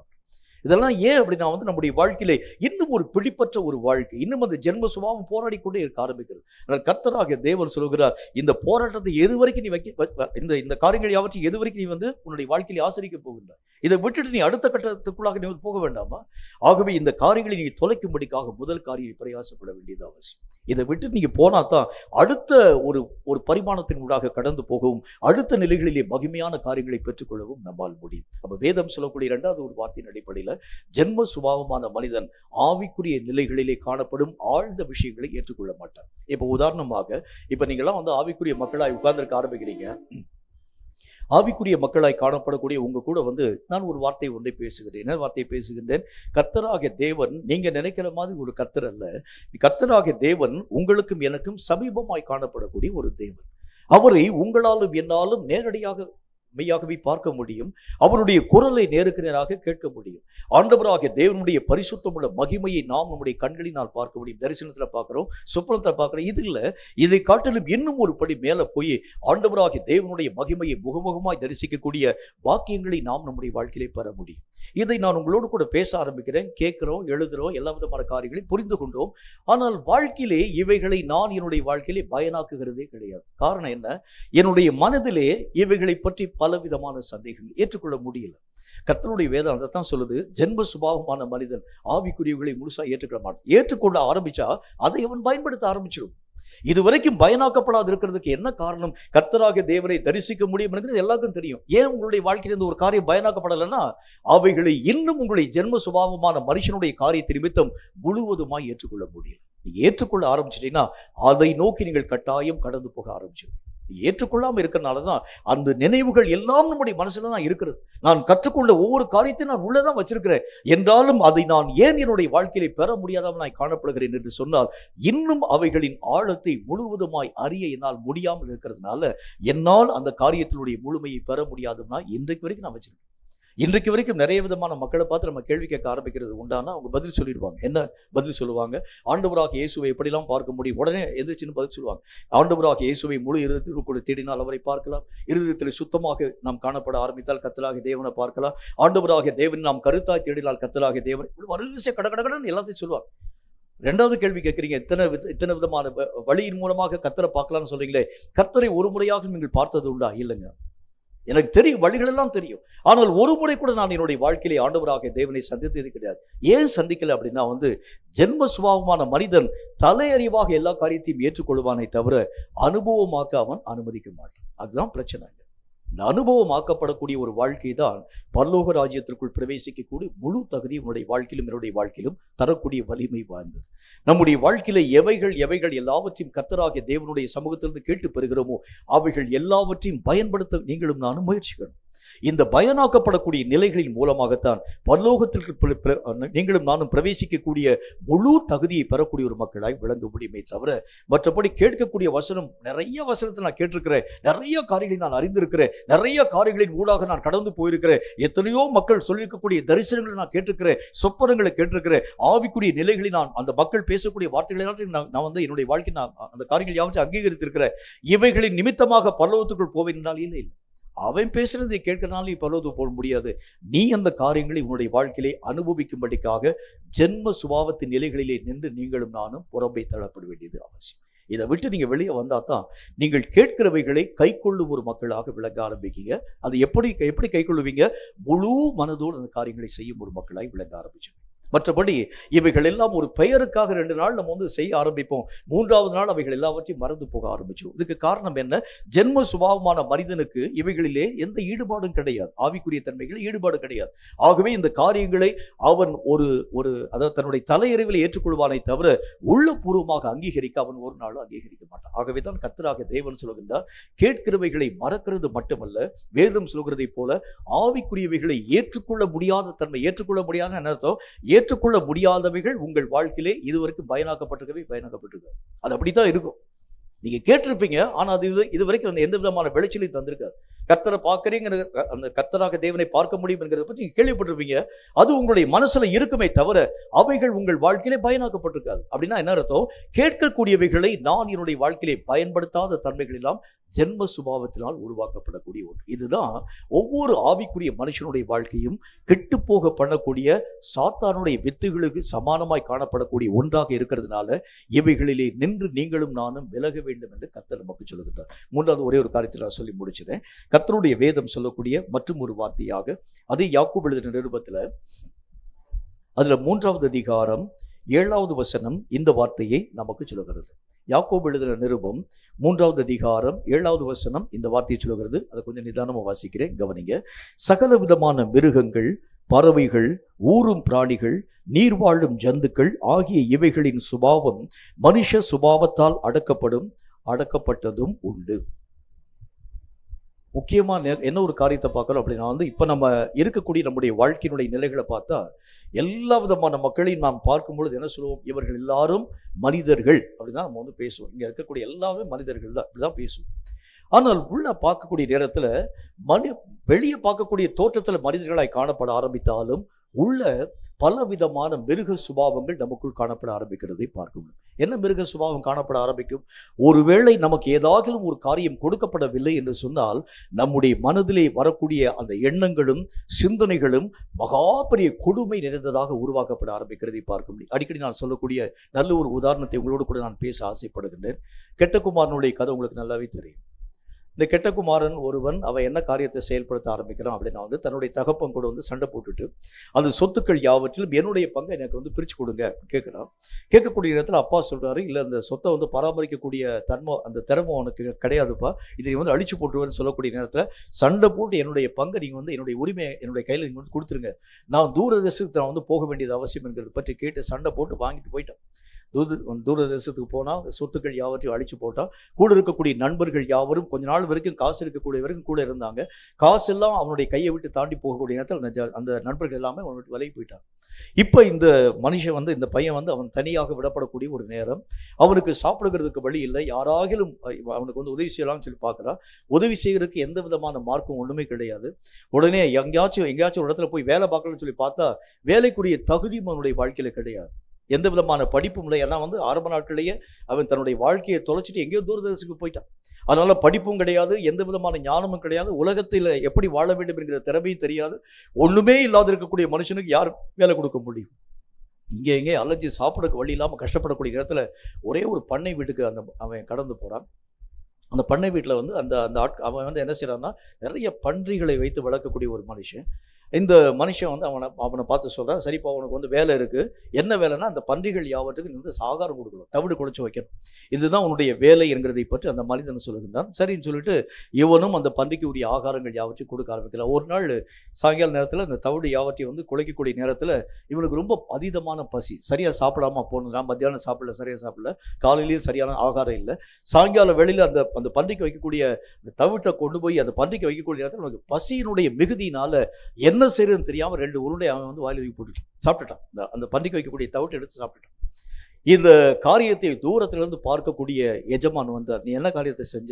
இல்லையா, எனக்கு பசி தாங்க முடியாம போனதுனால இந்த பன்றிக்கு வைக்கக்கூடிய அந்த தவிட்டை நான் எடுத்து சாப்பிட்டுட்டேன். எஜமானுக்கு வந்துச்சு கோபம், அடி போட்டு அடிச்சு, இனி இந்த வேலைக்கு நீ லாயக்கானவன் கிடையாது என்று சொல்லி அவனை அடித்து துரத்த ஆரம்பிச்சிட்டான். வெளியே வரக்கூடிய இந்த பையன் யோசிக்கிறான், எங்கள் அப்பா வீட்டில் வேலைக்காரனுக்கெல்லாம் வந்து நல்ல நல்ல சாப்பாடுலாம் கொடுப்பாங்க, ஆனால் இங்கே இருக்கக்கூடிய இடத்துல, அதாவது அந்த பன்றிக்கு வைக்கக்கூடிய அந்த தவிட்டை கூட சாப்பிட்றதுக்கு இந்த எஜமான் கொடுக்கலன்னு சொல்லி நான் மீண்டும் என்னுடைய தகப்பனுடைய வீட்டுக்கு நான் திரும்ப போவேன்னு சொல்லி அப்பாவுடைய வீட்டை நோக்கி அவன் திரும்ப வருகின்றான். அப்பா தூரத்திலிருந்து பார்க்குறாரு, மகனை பார்த்துட்டாரு. வரக்கூடிய நேரத்தில் மகனை ஓடி வந்து கட்டிப்பிடித்து அவனுக்கு தேவையான எல்லா விதமான ஆகாரங்கள் யாவற்றையும் கொடுக்க ஆரம்பித்தார். இது கதை. இப்போ 2வது ஒரு மனுஷன் இருக்கான் பாருங்க, மூத்தகுமாரன். இவன் வந்து அப்பாவுடைய சொல்படியே வளர்ந்திருக்கக்கூடிய ஒரு மனுஷன், அப்பாவுடைய வார்த்தைக்கு எதிர்பேச்சே பேசாத இருக்கக்கூடிய நல்ல ஒரு மனுஷன், நல்ல ஒரு குமாரனும் கூட. இப்போ அப்பாவுடைய வார்த்தையின்படி வயலில் போய் வேலையெல்லாம் பார்த்துட்டு திரும்ப வருகின்றான். தூரத்தில் பார்த்தா பெரிய, அவங்க வீட்டுக்கு முன்னால் பெரிய பந்தல்லாம் போட்டு பெரிய ஏதோ ஒரு ஃபங்க்ஷன் மாதிரி. உடனே அக்கம் பக்கத்தில் இருக்கக்கூடிய ஆட்களை பார்த்து அவன் கேட்க ஆரம்பிக்கிறான். என்ன கேட்கிறான்? என்ன ஃபங்க்ஷன்? ஒன்றுமே தெரியலையே, என்ன காரியம் உருவாக்கப்பட்டிருக்கு, இந்த மாதிரி தடபுடலாம் எல்லா விதமான காரியங்கள் யாவும் ஏற்பாடு பண்ணப்பட்டிருக்கிறது, என்ன விசேஷம் என்கிறதை பற்றி கேட்கக்கூடிய நேரத்தில் பக்கத்தில் இருக்கக்கூடிய மனுஷன் சொன்னா, இல்லை உங்கள் தம்பி, இளைய தம்பி இருக்கலாம் பாருங்க, அவன் திரும்ப வீட்டுக்கு வந்துட்டான். அதனால அப்பா வந்து என்ன செஞ்சிட்டாரு, அவனுக்கு தேவையான நல்ல ஒரு கொழுத்த கன்றை கொண்டு போய் அடித்து கொண்டு வந்து அவனுக்கு விருந்து படைக்கின்றார். அவனை திரும்பவும் வீட்டிலே ஏற்றுக்கொண்டு அவனுக்கு விருந்து படைக்கின்றார். மூத்த பையனுடைய மனசுல கோபதாபம் வந்துருச்சு. வீட்டுக்கு போகாம அங்கேயே வெளியே நின்றுட்டு அப்பா பார்க்குறாரு. மூத்த பையன் போயிட்டு இன்னும் வயலில் போயிட்டு வீட்டுக்கு வரலையேன்னு சொல்லி பார்க்கக்கூடிய இடத்துல தூர இடத்துல மூத்த குமார் நின்று கொண்டிருக்கிறதை பார்க்கின்றார். பார்க்கக்கூடிய நேரத்தில் நேராக தகப்பன் அவனுக்கு முன்னால் ஓடி போய், ஏன்பா நீ வீட்டுக்கு வர மாட்டேன்? இல்லை அவன் வந்து எல்லா விதமான சொத்துக்கள் யாவற்றையும் எடுத்துட்டு போயிட்டான், அவனை நீர் ஏற்றுக்கொண்டீரே, பின்னும் அவன் மீண்டும் இந்த சொத்தினுடைய காரியத்திலே பங்கு பெறும்படிக்காக வந்திருக்கிறான், அவனை நீர் ஏற்றுக்கொள்கிறது உண்டானால் நான் எப்படி இந்த இடத்திற்குள்ளாக கடந்து வர முடியும்? அவனுக்கு பேர் நல்ல குமாரன். ஆனால் மனசில் என்ன யோசிச்சிருக்கான் பாருங்க, என் சொத்தை திரும்பவும் 2ஆக பிரிச்சுட்டாங்கன்னா என்ன செய்யறதுன்னு சொல்லி யோசித்து தான் வெளியே அங்கே வீட்டுக்குள்ளே வராமல் வெளியே நின்று கோபித்துக் கொள்ளக்கூடியவனாய் விளங்க ஆரம்பிச்சு. சில பேருடைய வாழ்க்கையில் உள்ள இருக்கக்கூடிய சுபாவங்கள் வெளியே தெரியாது. அதுக்கு பேர் என்ன சொல்கிறோம்? மிருகத்தினுடைய சுபாவங்கள். வெளியே பார்க்கும்போது தெரியாது. சில நேரங்களில் நம்மை அறியாமல் பீறிட்டு வரக்கூடிய இந்த சுபாவத்தின் அடிப்படையில் தான் நீங்களும் நானும் என்ன நிலையில் காணப்படுகிறோம் என்கிறதை பற்றி தீர்ப்பிடக்கூடிய ஒரு மக்களாய் விளங்க ஆரம்பிக்கிறோம். நம்முடைய சுபாவங்கள் பல நேரங்கள் வெளிப்படுத்தப்படுகிறது இல்லை, சில காரண காரியங்களின் மூலமாய் வெளிப்படுத்தப்படக்கூடிய சுபாவங்கள் வர ஆரம்பிக்கிறது உண்டானால் அவைகள் எல்லா விதமான சுபாவங்களும் இந்த உலகத்திற்கு அடுத்ததாக மக்களை கெடுக்கக்கூடியதாக அநேகம் பாவங்களை அது நம்முடைய வாழ்க்கையிலே மெய்யாகவே உறைந்து கிடக்க ஆரம்பிக்கிறது. அது நமக்கு தெரியாது, இப்ப அது உள்ளதான் இருக்கிறது. அது ஏற்ற நேரத்தில் உங்களையும் என்னையும் மீறிக்கொண்டு வெளியே வரக்கூடியதாக விளங்க ஆரம்பிக்கிறது. இதைத்தான் கர்த்தராகிய தேவன் சொல்லுகின்றார். இந்த மாதிரி பறக்கக்கூடிய, ஊறக்கூடிய, நடக்கக்கூடிய அநேகம் விதமான சுபாவங்கள் நம்முடைய மனுஷ சுபாவம் என்று அழைக்கப்படக்கூடிய கர்த்தருடைய சாயலான சுபாவத்தினால் அடக்கப்பட வேண்டும் என்று கர்த்தராகிய தேவன் சொல்லுகின்றார். அடக்கப்படுகிறது மட்டுமல்ல, அழிக்கவும் பட வேண்டியது அவசியம். இப்படிப்பட்ட ஒரு வாழ்க்கை வாழ ஆரம்பிச்சாதான் தேவ ராஜ்யத்தின் ஊடாக கடந்து போக நம்மால் முடியும். உள்ளே அந்த பழைய விதமான தன்மைகள், மூர்க்கமான அநேகம் விதமான கோபங்கள், வெளியே அந்த கோபத்தை காண்பிக்க முடியாம மனதளவில் அநேகம் விதமான பிரிவினைகள் நம்முடைய வாழ்க்கையிலே காணப்படலாம். அதுவும் கூட தப்பு தான். ஒருவேளை நம்முடைய வாழ்க்கையிலே நமக்கு விரோதமாக செய்யக்கூடிய மக்களை எதிர்க்க அவங்களுக்கு விரோதமாய் பேச நமக்கு பலம் இருக்காது. ஆனால் மனதளவில் நான் அவனை திட்டி தீர்க்க ஆரம்பித்தால் அதுவும் குற்றம்தான். மனதளவிலே நான் அவனை சபித்தால் அதுக்கு பெரும் பாவம் தான். இப்படி உள்ளே காணப்படக்கூடிய, உறைந்திருக்கக்கூடிய அநேகம் விதமான பாவ சுபாவங்கள், இதெல்லாம் வந்து உலகத்தினால் உருவாக்கப்பட்டிருக்கக்கூடிய தன்மை, இது உங்களுடைய வாழ்க்கையிலே இருக்கக்கூடிய வரைக்கும் தேவராஜ்யத்தின் ஊடாக கடந்து போக நம்மால் முடியாது. அப்ப கர்த்தர் சொல்லுகின்றார், முதல் காரியம், இந்த சுபாவங்களிலே ஒரு மாற்றம் வர வேண்டியது அவசியம். இந்த உலகத்திற்கு அடுத்த சுபாவங்கள் எல்லாம் மாற்றத்தின் ஊடாக கடந்து போய் எல்லாம் தேவத்துவமான சுபாவமாக, ஆவிக்குரிய சுபாவமாக, கர்த்தருக்கேற்ற சுபாவமாக என்றைக்கு என்னுடைய நிலைகள் மாற்றத்தின் ஊடாக கடந்து போக. கர்த்தருடைய சுபாவம்னா எப்படிப்பட்ட சுபாவம்? தன்னை ஆண்டவராக இயேசுவை அறைந்தவனையும் கர்த்தராகிய தேவன் மன்னிக்கக்கூடிய ஒரு சுபாவம். அவர்களுக்காக பிதாவை நோக்கி அவர் ஜெபிக்க ஆரம்பிக்கின்றார். பிதாவே, இவர்கள் தாங்கள் செய்கிறது இன்னதென்று அறியாது இருக்கிறார்கள், இவர்கள் குற்றங்களை இவர்கள் மேல் சுமத்தாதிரும் என்று சொல்லி அப்படிப்பட்ட எல்லா விதமான பாடுகளையும் வேதனைகளையும் தரக்கூடிய மக்களுக்கும் கர்த்தராகிய தேவன் ஜெபித்து அவைகளை மறந்து அவர்களை மன்னிக்கவும் கூடிய ஒரு தேவனாக விளங்க ஆரம்பித்ததான் கர்த்தருடைய சுபாவம். நம்முடைய வாழ்க்கையில இந்த மாதிரி சுபாவ மாற்றங்கள் வராது இருக்கக்கூடிய வரைக்கும் நான் இருக்கிற மாதிரி இருக்கிறேங்க, இதே விதமான தன்மை என்னுடைய வாழ்க்கை இருக்கிறது. அநேக விதமான மக்களுடைய குற்றங்களை மன்னிக்க முடியல, பாவங்களை மன்னிக்க முடியல, அவங்களுடைய முகத்துக்கு முகம், அதாவது அவங்க கூட வந்து என்னால் வந்து எந்த விதமான உறவையும் நான் வந்து கொள்ள முடியல, பேச முடியல. அநேக விதமான இந்த காரியத்தின் அடிப்படையிலே நான் மூர்க்கமான ஒரு மனமுள்ளமாக காணப்பட ஆரம்பிக்கிறேன். இந்த சுபாவங்களை எல்லாம் மாற்ற முடியாதுன்னு சொன்னா பரலோகம் உங்களையும் என்னையும் ஒருபோதும் ஏற்றுக்கொள்ளாது. பரலோகத்துக்குரிய தகுதினா எப்படி இருக்க வேண்டும்? அந்த ராஜ்யத்துக்குரிய சுபாவத்தை போல உங்கள் நிலைகள் மாற்றத்தின் ஊடாக கடந்து போக ஆரம்பிச்சாதான் அந்த ராஜ்யத்திலே நீங்களும் நானும் பிரவேசிக்கக்கூடிய முழு தகுதியை பெற்றுக்கொள்ள நம்மால் முடியும். கேட்கும் கர்த்தருடைய பிள்ளையே, வசனத்தை வாசிக்கிறது போதாது, அறிகிறது போதாது, வசனத்தை நான் மெய்யாகவே ஆழமான விதத்தில் தியானிக்கிறது போதாது, வசனமாகவே வாழ நீங்களும் நானும் பழக வேண்டியது அவசியம். கர்த்தருடைய வேதம் சொல்கிறதை போல ஆவிக்குரிய ஒவ்வொரு விதமான உன்னதமான விஷயங்களை ஏற்றுக்கொள்ளும் ஒரு மக்களாக விளங்க வேண்டியது அவசியம். நீங்களும் நானும் ஒவ்வொரு காரியத்தையும் கேட்கும் வசனங்கள் யாவற்றையும் கைக்கொள்ள துவங்க ஆரம்பித்தால்தான் அவைகள் உங்களுடைய வாழ்க்கையை ஆண்டவராகிய தேவனுக்கு ஏற்றவனமாய் உருமாற்றத்தின் ஊடாக அழைத்துக் கொண்டு போகிறதை பார்க்க முடியும். கடைசியாக வேதம் சொல்கிறதை போல நமக்குள் காணப்படக்கூடிய பலவிதமான அடக்கப்படாதிருக்கக்கூடிய மிருகத்தினுடைய சுபாவம், அந்தந்த நேரத்தில் வெளிவரக்கூடிய அந்த சுபாவம், சில காரியங்களை மன்னிக்க நம்மளால முடியல, சில காரியங்களை உங்களாலும் என்னாலும் அந்த ஒரு காரியத்தை பார்க்கக்கூடிய உங்களாலும் என்னாலும் அந்த விஷயத்துக்காக ஜெபிக்க கூட முடியல. இவன் எனக்கு விரோதமாக இத்தனை துரோகங்களை செய்திருக்கால், அவனுக்காக நான் ஜெபிக்கிறது எப்படி? பல விதமான நேரங்கள் இந்த சுபாவங்கள் உங்களையும் என்னையும் மேற்கொள்ளக்கூடிய நேரத்தில் தான் ஆண்டவராகிய தேவனுடைய சுபாவங்களை இழக்கும் ஒரு மக்களாய் விளங்க ஆரம்பிக்கிறோம். கேட்கும் தேவனுடைய பிள்ளைகளாக நீங்களும் நானும் இந்த சுபாவ மாற்றத்திற்காக ஒப்புக் கொடுக்க ஆரம்பிச்சா மட்டும்தான் பரலோகத்திலே உங்களை ஏற்றுக்கொள்வார்கள் அநேகராய் காணப்பட ஆரம்பிக்கிறதை பார்க்க முடியும். பரலோகத்திலே நீங்க போகக்கூடிய நேரத்தில் பார்க்கக்கூடிய ஒரே ஒரு ஆச்சரியம், நான் என்னுடைய ஜூம்ல சொல்லக்கூடிய ஒரு முக்கியமான ஒரு காரியம், ஒரே ஒரு விஷயத்தை சொல்றேன். பரலோகத்தில் நீங்க போகக்கூடிய நேரத்தில் நீங்க பார்க்கக்கூடிய ஒரு முக்கியமான ஒரு ஆச்சரியம் என்ன அப்படின்னா வந்து உங்க பேர் எல்லாருக்குமே அங்கே தெரியும். எல்லாரும் உங்க பேரை சொல்லி கூப்பிடுவாங்க. எல்லா விதமான மக்களாலும் நாம் அறியப்படுவோம். எப்ப அப்படின்னா வந்து இந்த மாற்றங்கள் எல்லாம் நம்முடைய வாழ்க்கையிலே உருவாக்கப்பட ஆரம்பிச்சா கர்த்தராகிய இயேசுவும் கூட உங்க பேரை சொல்லி கூப்பிடுவார். தூதர்கள் கூட உங்க பேரை சொல்லி தான் அவங்க பேசுவாங்க. அந்த மாதிரி பரலோகமே நம்மை அறியக்கூடிய அந்த ஒரு நிலையின் ஊடாக கடந்து போகக்கூடிய அந்த மகிமையான ஒரு ராஜ்யம். இந்த உலகத்துல இப்ப அமெரிக்காவில் இருக்கக்கூடிய மக்களுக்கு உங்களெல்லாம் தெரியாது, அப்படித்தானே? அமெரிக்காவில் இருக்கக்கூடிய மக்களுக்கு தெரியாது. அப்புறம் வந்து அதாவது அந்த யூரோப் கண்ட்ரியில் இருக்கக்கூடிய மக்களுக்கு தெரியாது, ஆஸ்திரேலியாவில் இருக்கக்கூடிய மக்களுக்கு தெரியாது, இன்னும் அதாவது மற்ற எந்த நாட்டில் இருக்கக்கூடிய மக்கள்லாம் உங்களுக்கு தெரியாது. உங்கள் பேர்லாம் யாருன்னே தெரியாது, முகம் கூட யாருக்குமே தெரியாது. நீங்கள் யாரு, நீங்கள் இந்த மாதிரி இந்தியாவில் இருக்கிறீங்களா, தமிழ்நாட்டில் இருக்கிறீங்களா, எந்த மொழி யாருக்குமே தெரியாது.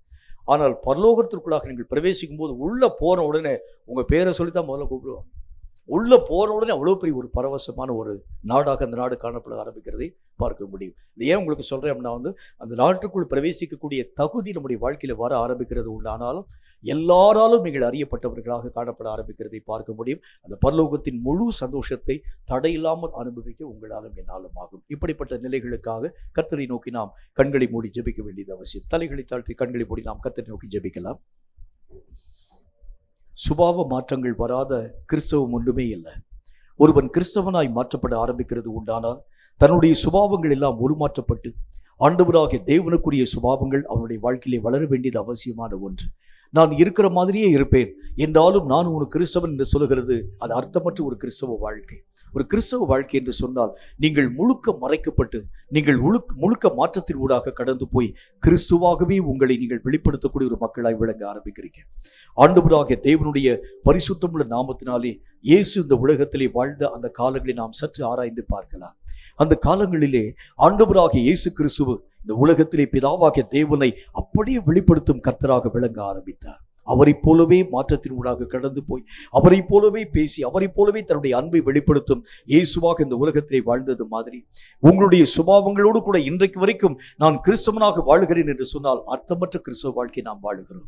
என்றைக்கு நான் இயேசுவை போல மாற்றம் அடைகிறேனோ அப்பொழுதுதான் கர்த்தராகிய தேவனை நான் எல்லா ஜனங்களுக்கும் வெளிப்படுத்தக்கூடிய ஒரு மனிதனாக மட்டுமல்லாமல் பரலோகத்திலே பிரவேசிக்கும் முழு தகுதியை பெற்றுக்கொள்ளக்கூடியவனாக விளங்க முடியும் என்கிறதில் சந்தேகம் ஒன்றுமில்லை. உள்ளத்தை திறந்து உள்ளத்தின் ஆழத்தை நாமத்தை ஒருமுறைப்படுத்தி, ஆண்டவரே உம்மை போல என்னை மாற்றமடைய செய்ய வேண்டும் என்று உம்முடைய நாமத்தினால் நான் ஜெபிக்கிறேன் என்று கர்த்தராக தேவரை நோக்கி ஒருமுறைப்பட்டவர்களாய் நாம் ஜெபிக்க போகின்றோம். Thank you my father, thank you my Lord. கர்த்தராகிய தேவனுடைய பரிசுத்தமுள்ள வார்த்தைகள் பேசின வார்த்தையின் அடிப்படையில் நம்முடைய உள்ளத்தை திறந்து, கர்த்தருக்கு நேராக இருதயத்தின் ஆழத்தை திறந்து அவரோடு கூட நாம் பேச போகின்றோம். நன்றி ஆண்டவரே, உம்மை போல என் ஜீவியத்தின் நிலைவுகள் எல்லாவற்றையும் நீர் மாற பண்ண வேண்டும் என்று நாங்கள் ஜெபிக்கிறோம். உம்மை போல நாங்கள் மாற்றத்தின் ஊடாக கடந்து போக ஏற்ற கிருபைகள் எங்கள் ஒவ்வொருவருக்கும் நீ தர வேண்டும் என்று உம்முடைய நாமத்தினால் நாங்கள் ஜெபிக்கிறோம். நன்றி ஆண்டவரே, நன்றி கர்த்தாவே, நன்றி ஆண்டவரே. Thank you my father. உம்மை போல என்னை மாற்ற உம் பாதம் அர்ப்பணித்தே, ஏற்றுக்கொண்டு என் சாயலை உம்மை போல் மாற்றிடுமே. உம்மை போல என்னை மாற்ற உம் பாதம் அர்ப்பணித்தே, ஏற்றுக்கொண்டு என் சாயலை உம்மை போல் மாற்றிடுமே. ஊற்றிடுமே உம்மாவியை சாட்சியாய் வாழ்ந்திடவே. ஊற்றிடுமே உம்மாவியை சாட்சியாய் வாழ்ந்திடவே. அல்லேலூயா, அல்லேலூயா. உம்மை போல என்னை மாற்ற உம் பாதம் அர்ப்பணித்தே, ஏற்றுக்கொண்டு என் சாயலை உம்மை போல் மாற்றிடுமே. எல்லாரும் வாய்களை திறந்து சொல்லுவோமா? உம்மை போல என்னை மாற்ற உம் பாதம் அர்ப்பணித்தே, ஏற்றுக்கொண்டு என் சாயலை உம்மை போல் மாற்றிடுமே. உம்மை போல என்னை மாற்ற ஒப்பு கொடுப்போம். உம் பாதம் அர்ப்பணித்தே,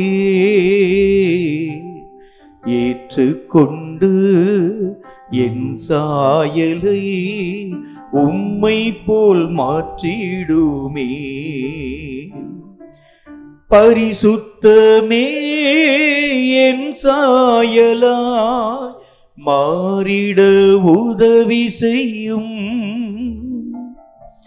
பரிசுத்தமே என் சாயலாய் மாறிட உதவி செய்யும்.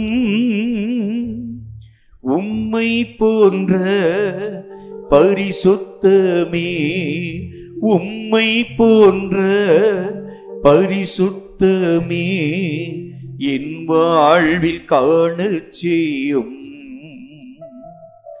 பரிசுத்தர் பரிசுத்தர் பரிசுத்தரே, பரலோக ராஜாவே. பரிசுத்தர் பரிசுத்தர் பரிசுத்தரே, பரலோக ராஜாவே.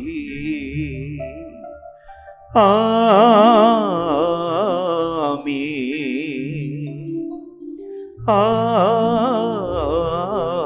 ஆமென். கர்த்தரை போல மாற நம்மை நாம் ஒப்புக் கொடுப்போம். உம் சாயலாக நான் மாற வேண்டும். உம்மை நான் பிரதிபலிக்கும் ஒரு மனிதனாக விளங்க வேண்டும். நீராகவே நான் வாழ வேண்டும். வசனமும் நானும் பிரிந்திருக்கும் வாழ்க்கையின் முறைமைகள் போதும். வசனத்தை கற்ற காலங்கள் போதும். வசனத்தை அறிந்த காலங்கள் போதும். வசனத்தை தியானித்த காலங்கள் போதும். வசனமாய் வாழ்க்கை வாழ எங்கள் ஒவ்வொருவரையும் தகுதிப்படுத்தும். நாங்கள் வசனமாகவே வாழ்க்கையின் ஊடாக கடந்து வர எங்கள் ஒவ்வொருவருக்கும் நீர் கிருபை தாரும் சுவாமி. கர்த்தாவே, எங்களுக்குள் காணப்படக்கூடிய ஜென்ம மனிதன் ஆவிக்குரிய தன்மைகளை ஏற்றுக்கொள்ள மாட்டான் என்று நாங்கள் பார்த்தோமே. அவைகளெல்லாம் அவனுக்கு பைத்தியமாய் தோன்றும் என்று நாங்கள் பார்த்தோமே. அப்படிப்பட்ட நிலைகள் எங்களுக்குள் இருக்கிறதுனால் தானே எத்தனையோ ஆவிக்குரிய விஷயங்கள் எங்களுக்கு பேசப்பட ஆரம்பித்தாலும் இன்றைக்கு வரைக்கும் அவைகளை கைக்கொள்ள மனமற்றவர்களாய் விளங்குகிறோம். நாங்கள் அவைகளை ஏற்றுக்கொள்ள முடியாமல் இருக்கிற ஆரம்பிக்கிறனால் தானே அவைகள் ஒன்றும் எங்களுடைய வாழ்க்கையை பயனாக்கப்படாமல் அப்படியே நிற்கிறதை நாங்கள் பார்க்கிறோமே. இன்றைக்கு ஆவிக்குரிய நிலைகளுக்காக ஜென்ம மனிதனை கொலை செய்ய நாங்கள் ஆயத்தமாய் வந்திருக்கிறோம். எங்களை தகுதிப்படுத்தும், எங்களை தகுதிப்படுத்தும், எங்களை தகுதிப்படுத்தும். தேவனுக்கு பிரியமுள்ளவர்களாக நாங்கள் உருவாக்கப்பட எங்கள் ஒவ்வொருவருக்கும் கிருபை தருவீராக. கர்த்தரை நோக்கி நாம் ஜெபிக்கலாமா? சர்வவல்லமையுள்ள ஆண்டவராகிய கர்த்தாவே, உரைக்கப்பட்ட வார்த்தைகள் யாருக்கோ அல்ல, அது எங்களுக்காகவே சொல்லப்பட்டது. அந்த காரியங்கள் எல்லாம் ஆண்டவராக தேவன் எங்களோடு கூட பேசும்படிக்காக அறிவுறுத்தக்கூடிய ஒரு வார்த்தைகள் ஆண்டவரே. இவைகளை கற்றது மட்டுமல்ல, இவைகளை வாழ்க்கையிலே கர்த்தாவை நாங்கள் அறிகிறது மட்டுமல்ல, இவைகளின்படியே நாங்கள் வாழ, இவைகளாகவே நாங்கள் வாழ கிருபை தர வேண்டும் என்று நாங்கள் வேண்டிக் கொள்கிறோம். வசனங்களும் நாங்களும் பிரிந்திருக்கக்கூடிய அனுபவங்கள் போதும், வசனங்களை அறியக்கூடிய அனுபவங்கள் போதும், வசனங்களை ஆராயும் அனுபவங்கள் போதும். இனி நாங்கள் வசனங்களாகவே மாற எங்கள் ஒவ்வொருவருக்கும் கிருபை தர வேண்டும் என்று நாங்கள் வேண்டிக் கொள்கிறோம். கற்று நிச்சயித்துக் கொண்ட வசனங்களிலே நாங்கள் ஒவ்வொருவரும் நிலைத்து நிற்க ஏற்ற கிருபைகளை தந்து ஆசீர்வதிக்க வேண்டும் என்று இயேசு கிறிஸ்துவின் பரிசுத்தமுள்ள நாமத்தினால் வேண்டிக் கொள்கிறோம். எங்கள் பரிசுத்தமுள்ள நல்ல பிதாவே, ஆமேன், ஆமேன். கர்த்தருடைய ஆசீர்வாதத்தை ஆமென் என்று சொல்லி நாம் பெற்றுக்கொள்வோம். கர்த்தர் உன்னை ஆசீர்வதித்து உன்னை காக்க கடவர். கர்த்தர் தம்முடைய முகத்தை உன்மேல் பிரகாசிக்க பண்ணி உன்மேல் கிருபையாய் இருக்க கடவர். கர்த்தர் தம்முடைய முகத்தை உன்மேல் பிரசன்னமாக்கி உனக்கு சமாதானம் கட்டளையிட கடவர். என் ஆத்துமாவை கர்த்தரை ஸ்தோத்திரி, என் முழு உள்ளவருடைய பரிசுத்த நாமத்தை ஸ்தோத்திரி. என் ஆத்துமாவை கர்த்தரை ஸ்தோத்திரி, கர்த்தர் செய்த சகல உபகாரங்களையும் மறவாதே. ஆமேன், ஆமேன்.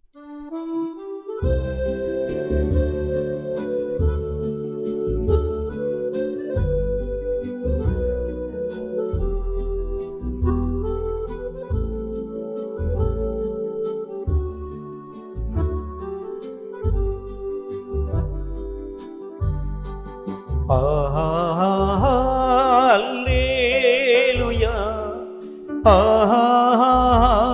அல்லேலூயா, அல்லேலூயா, அல்லேலூயா, அல்லேலூயா, அல்லேலூயா, அல்லேலூயா,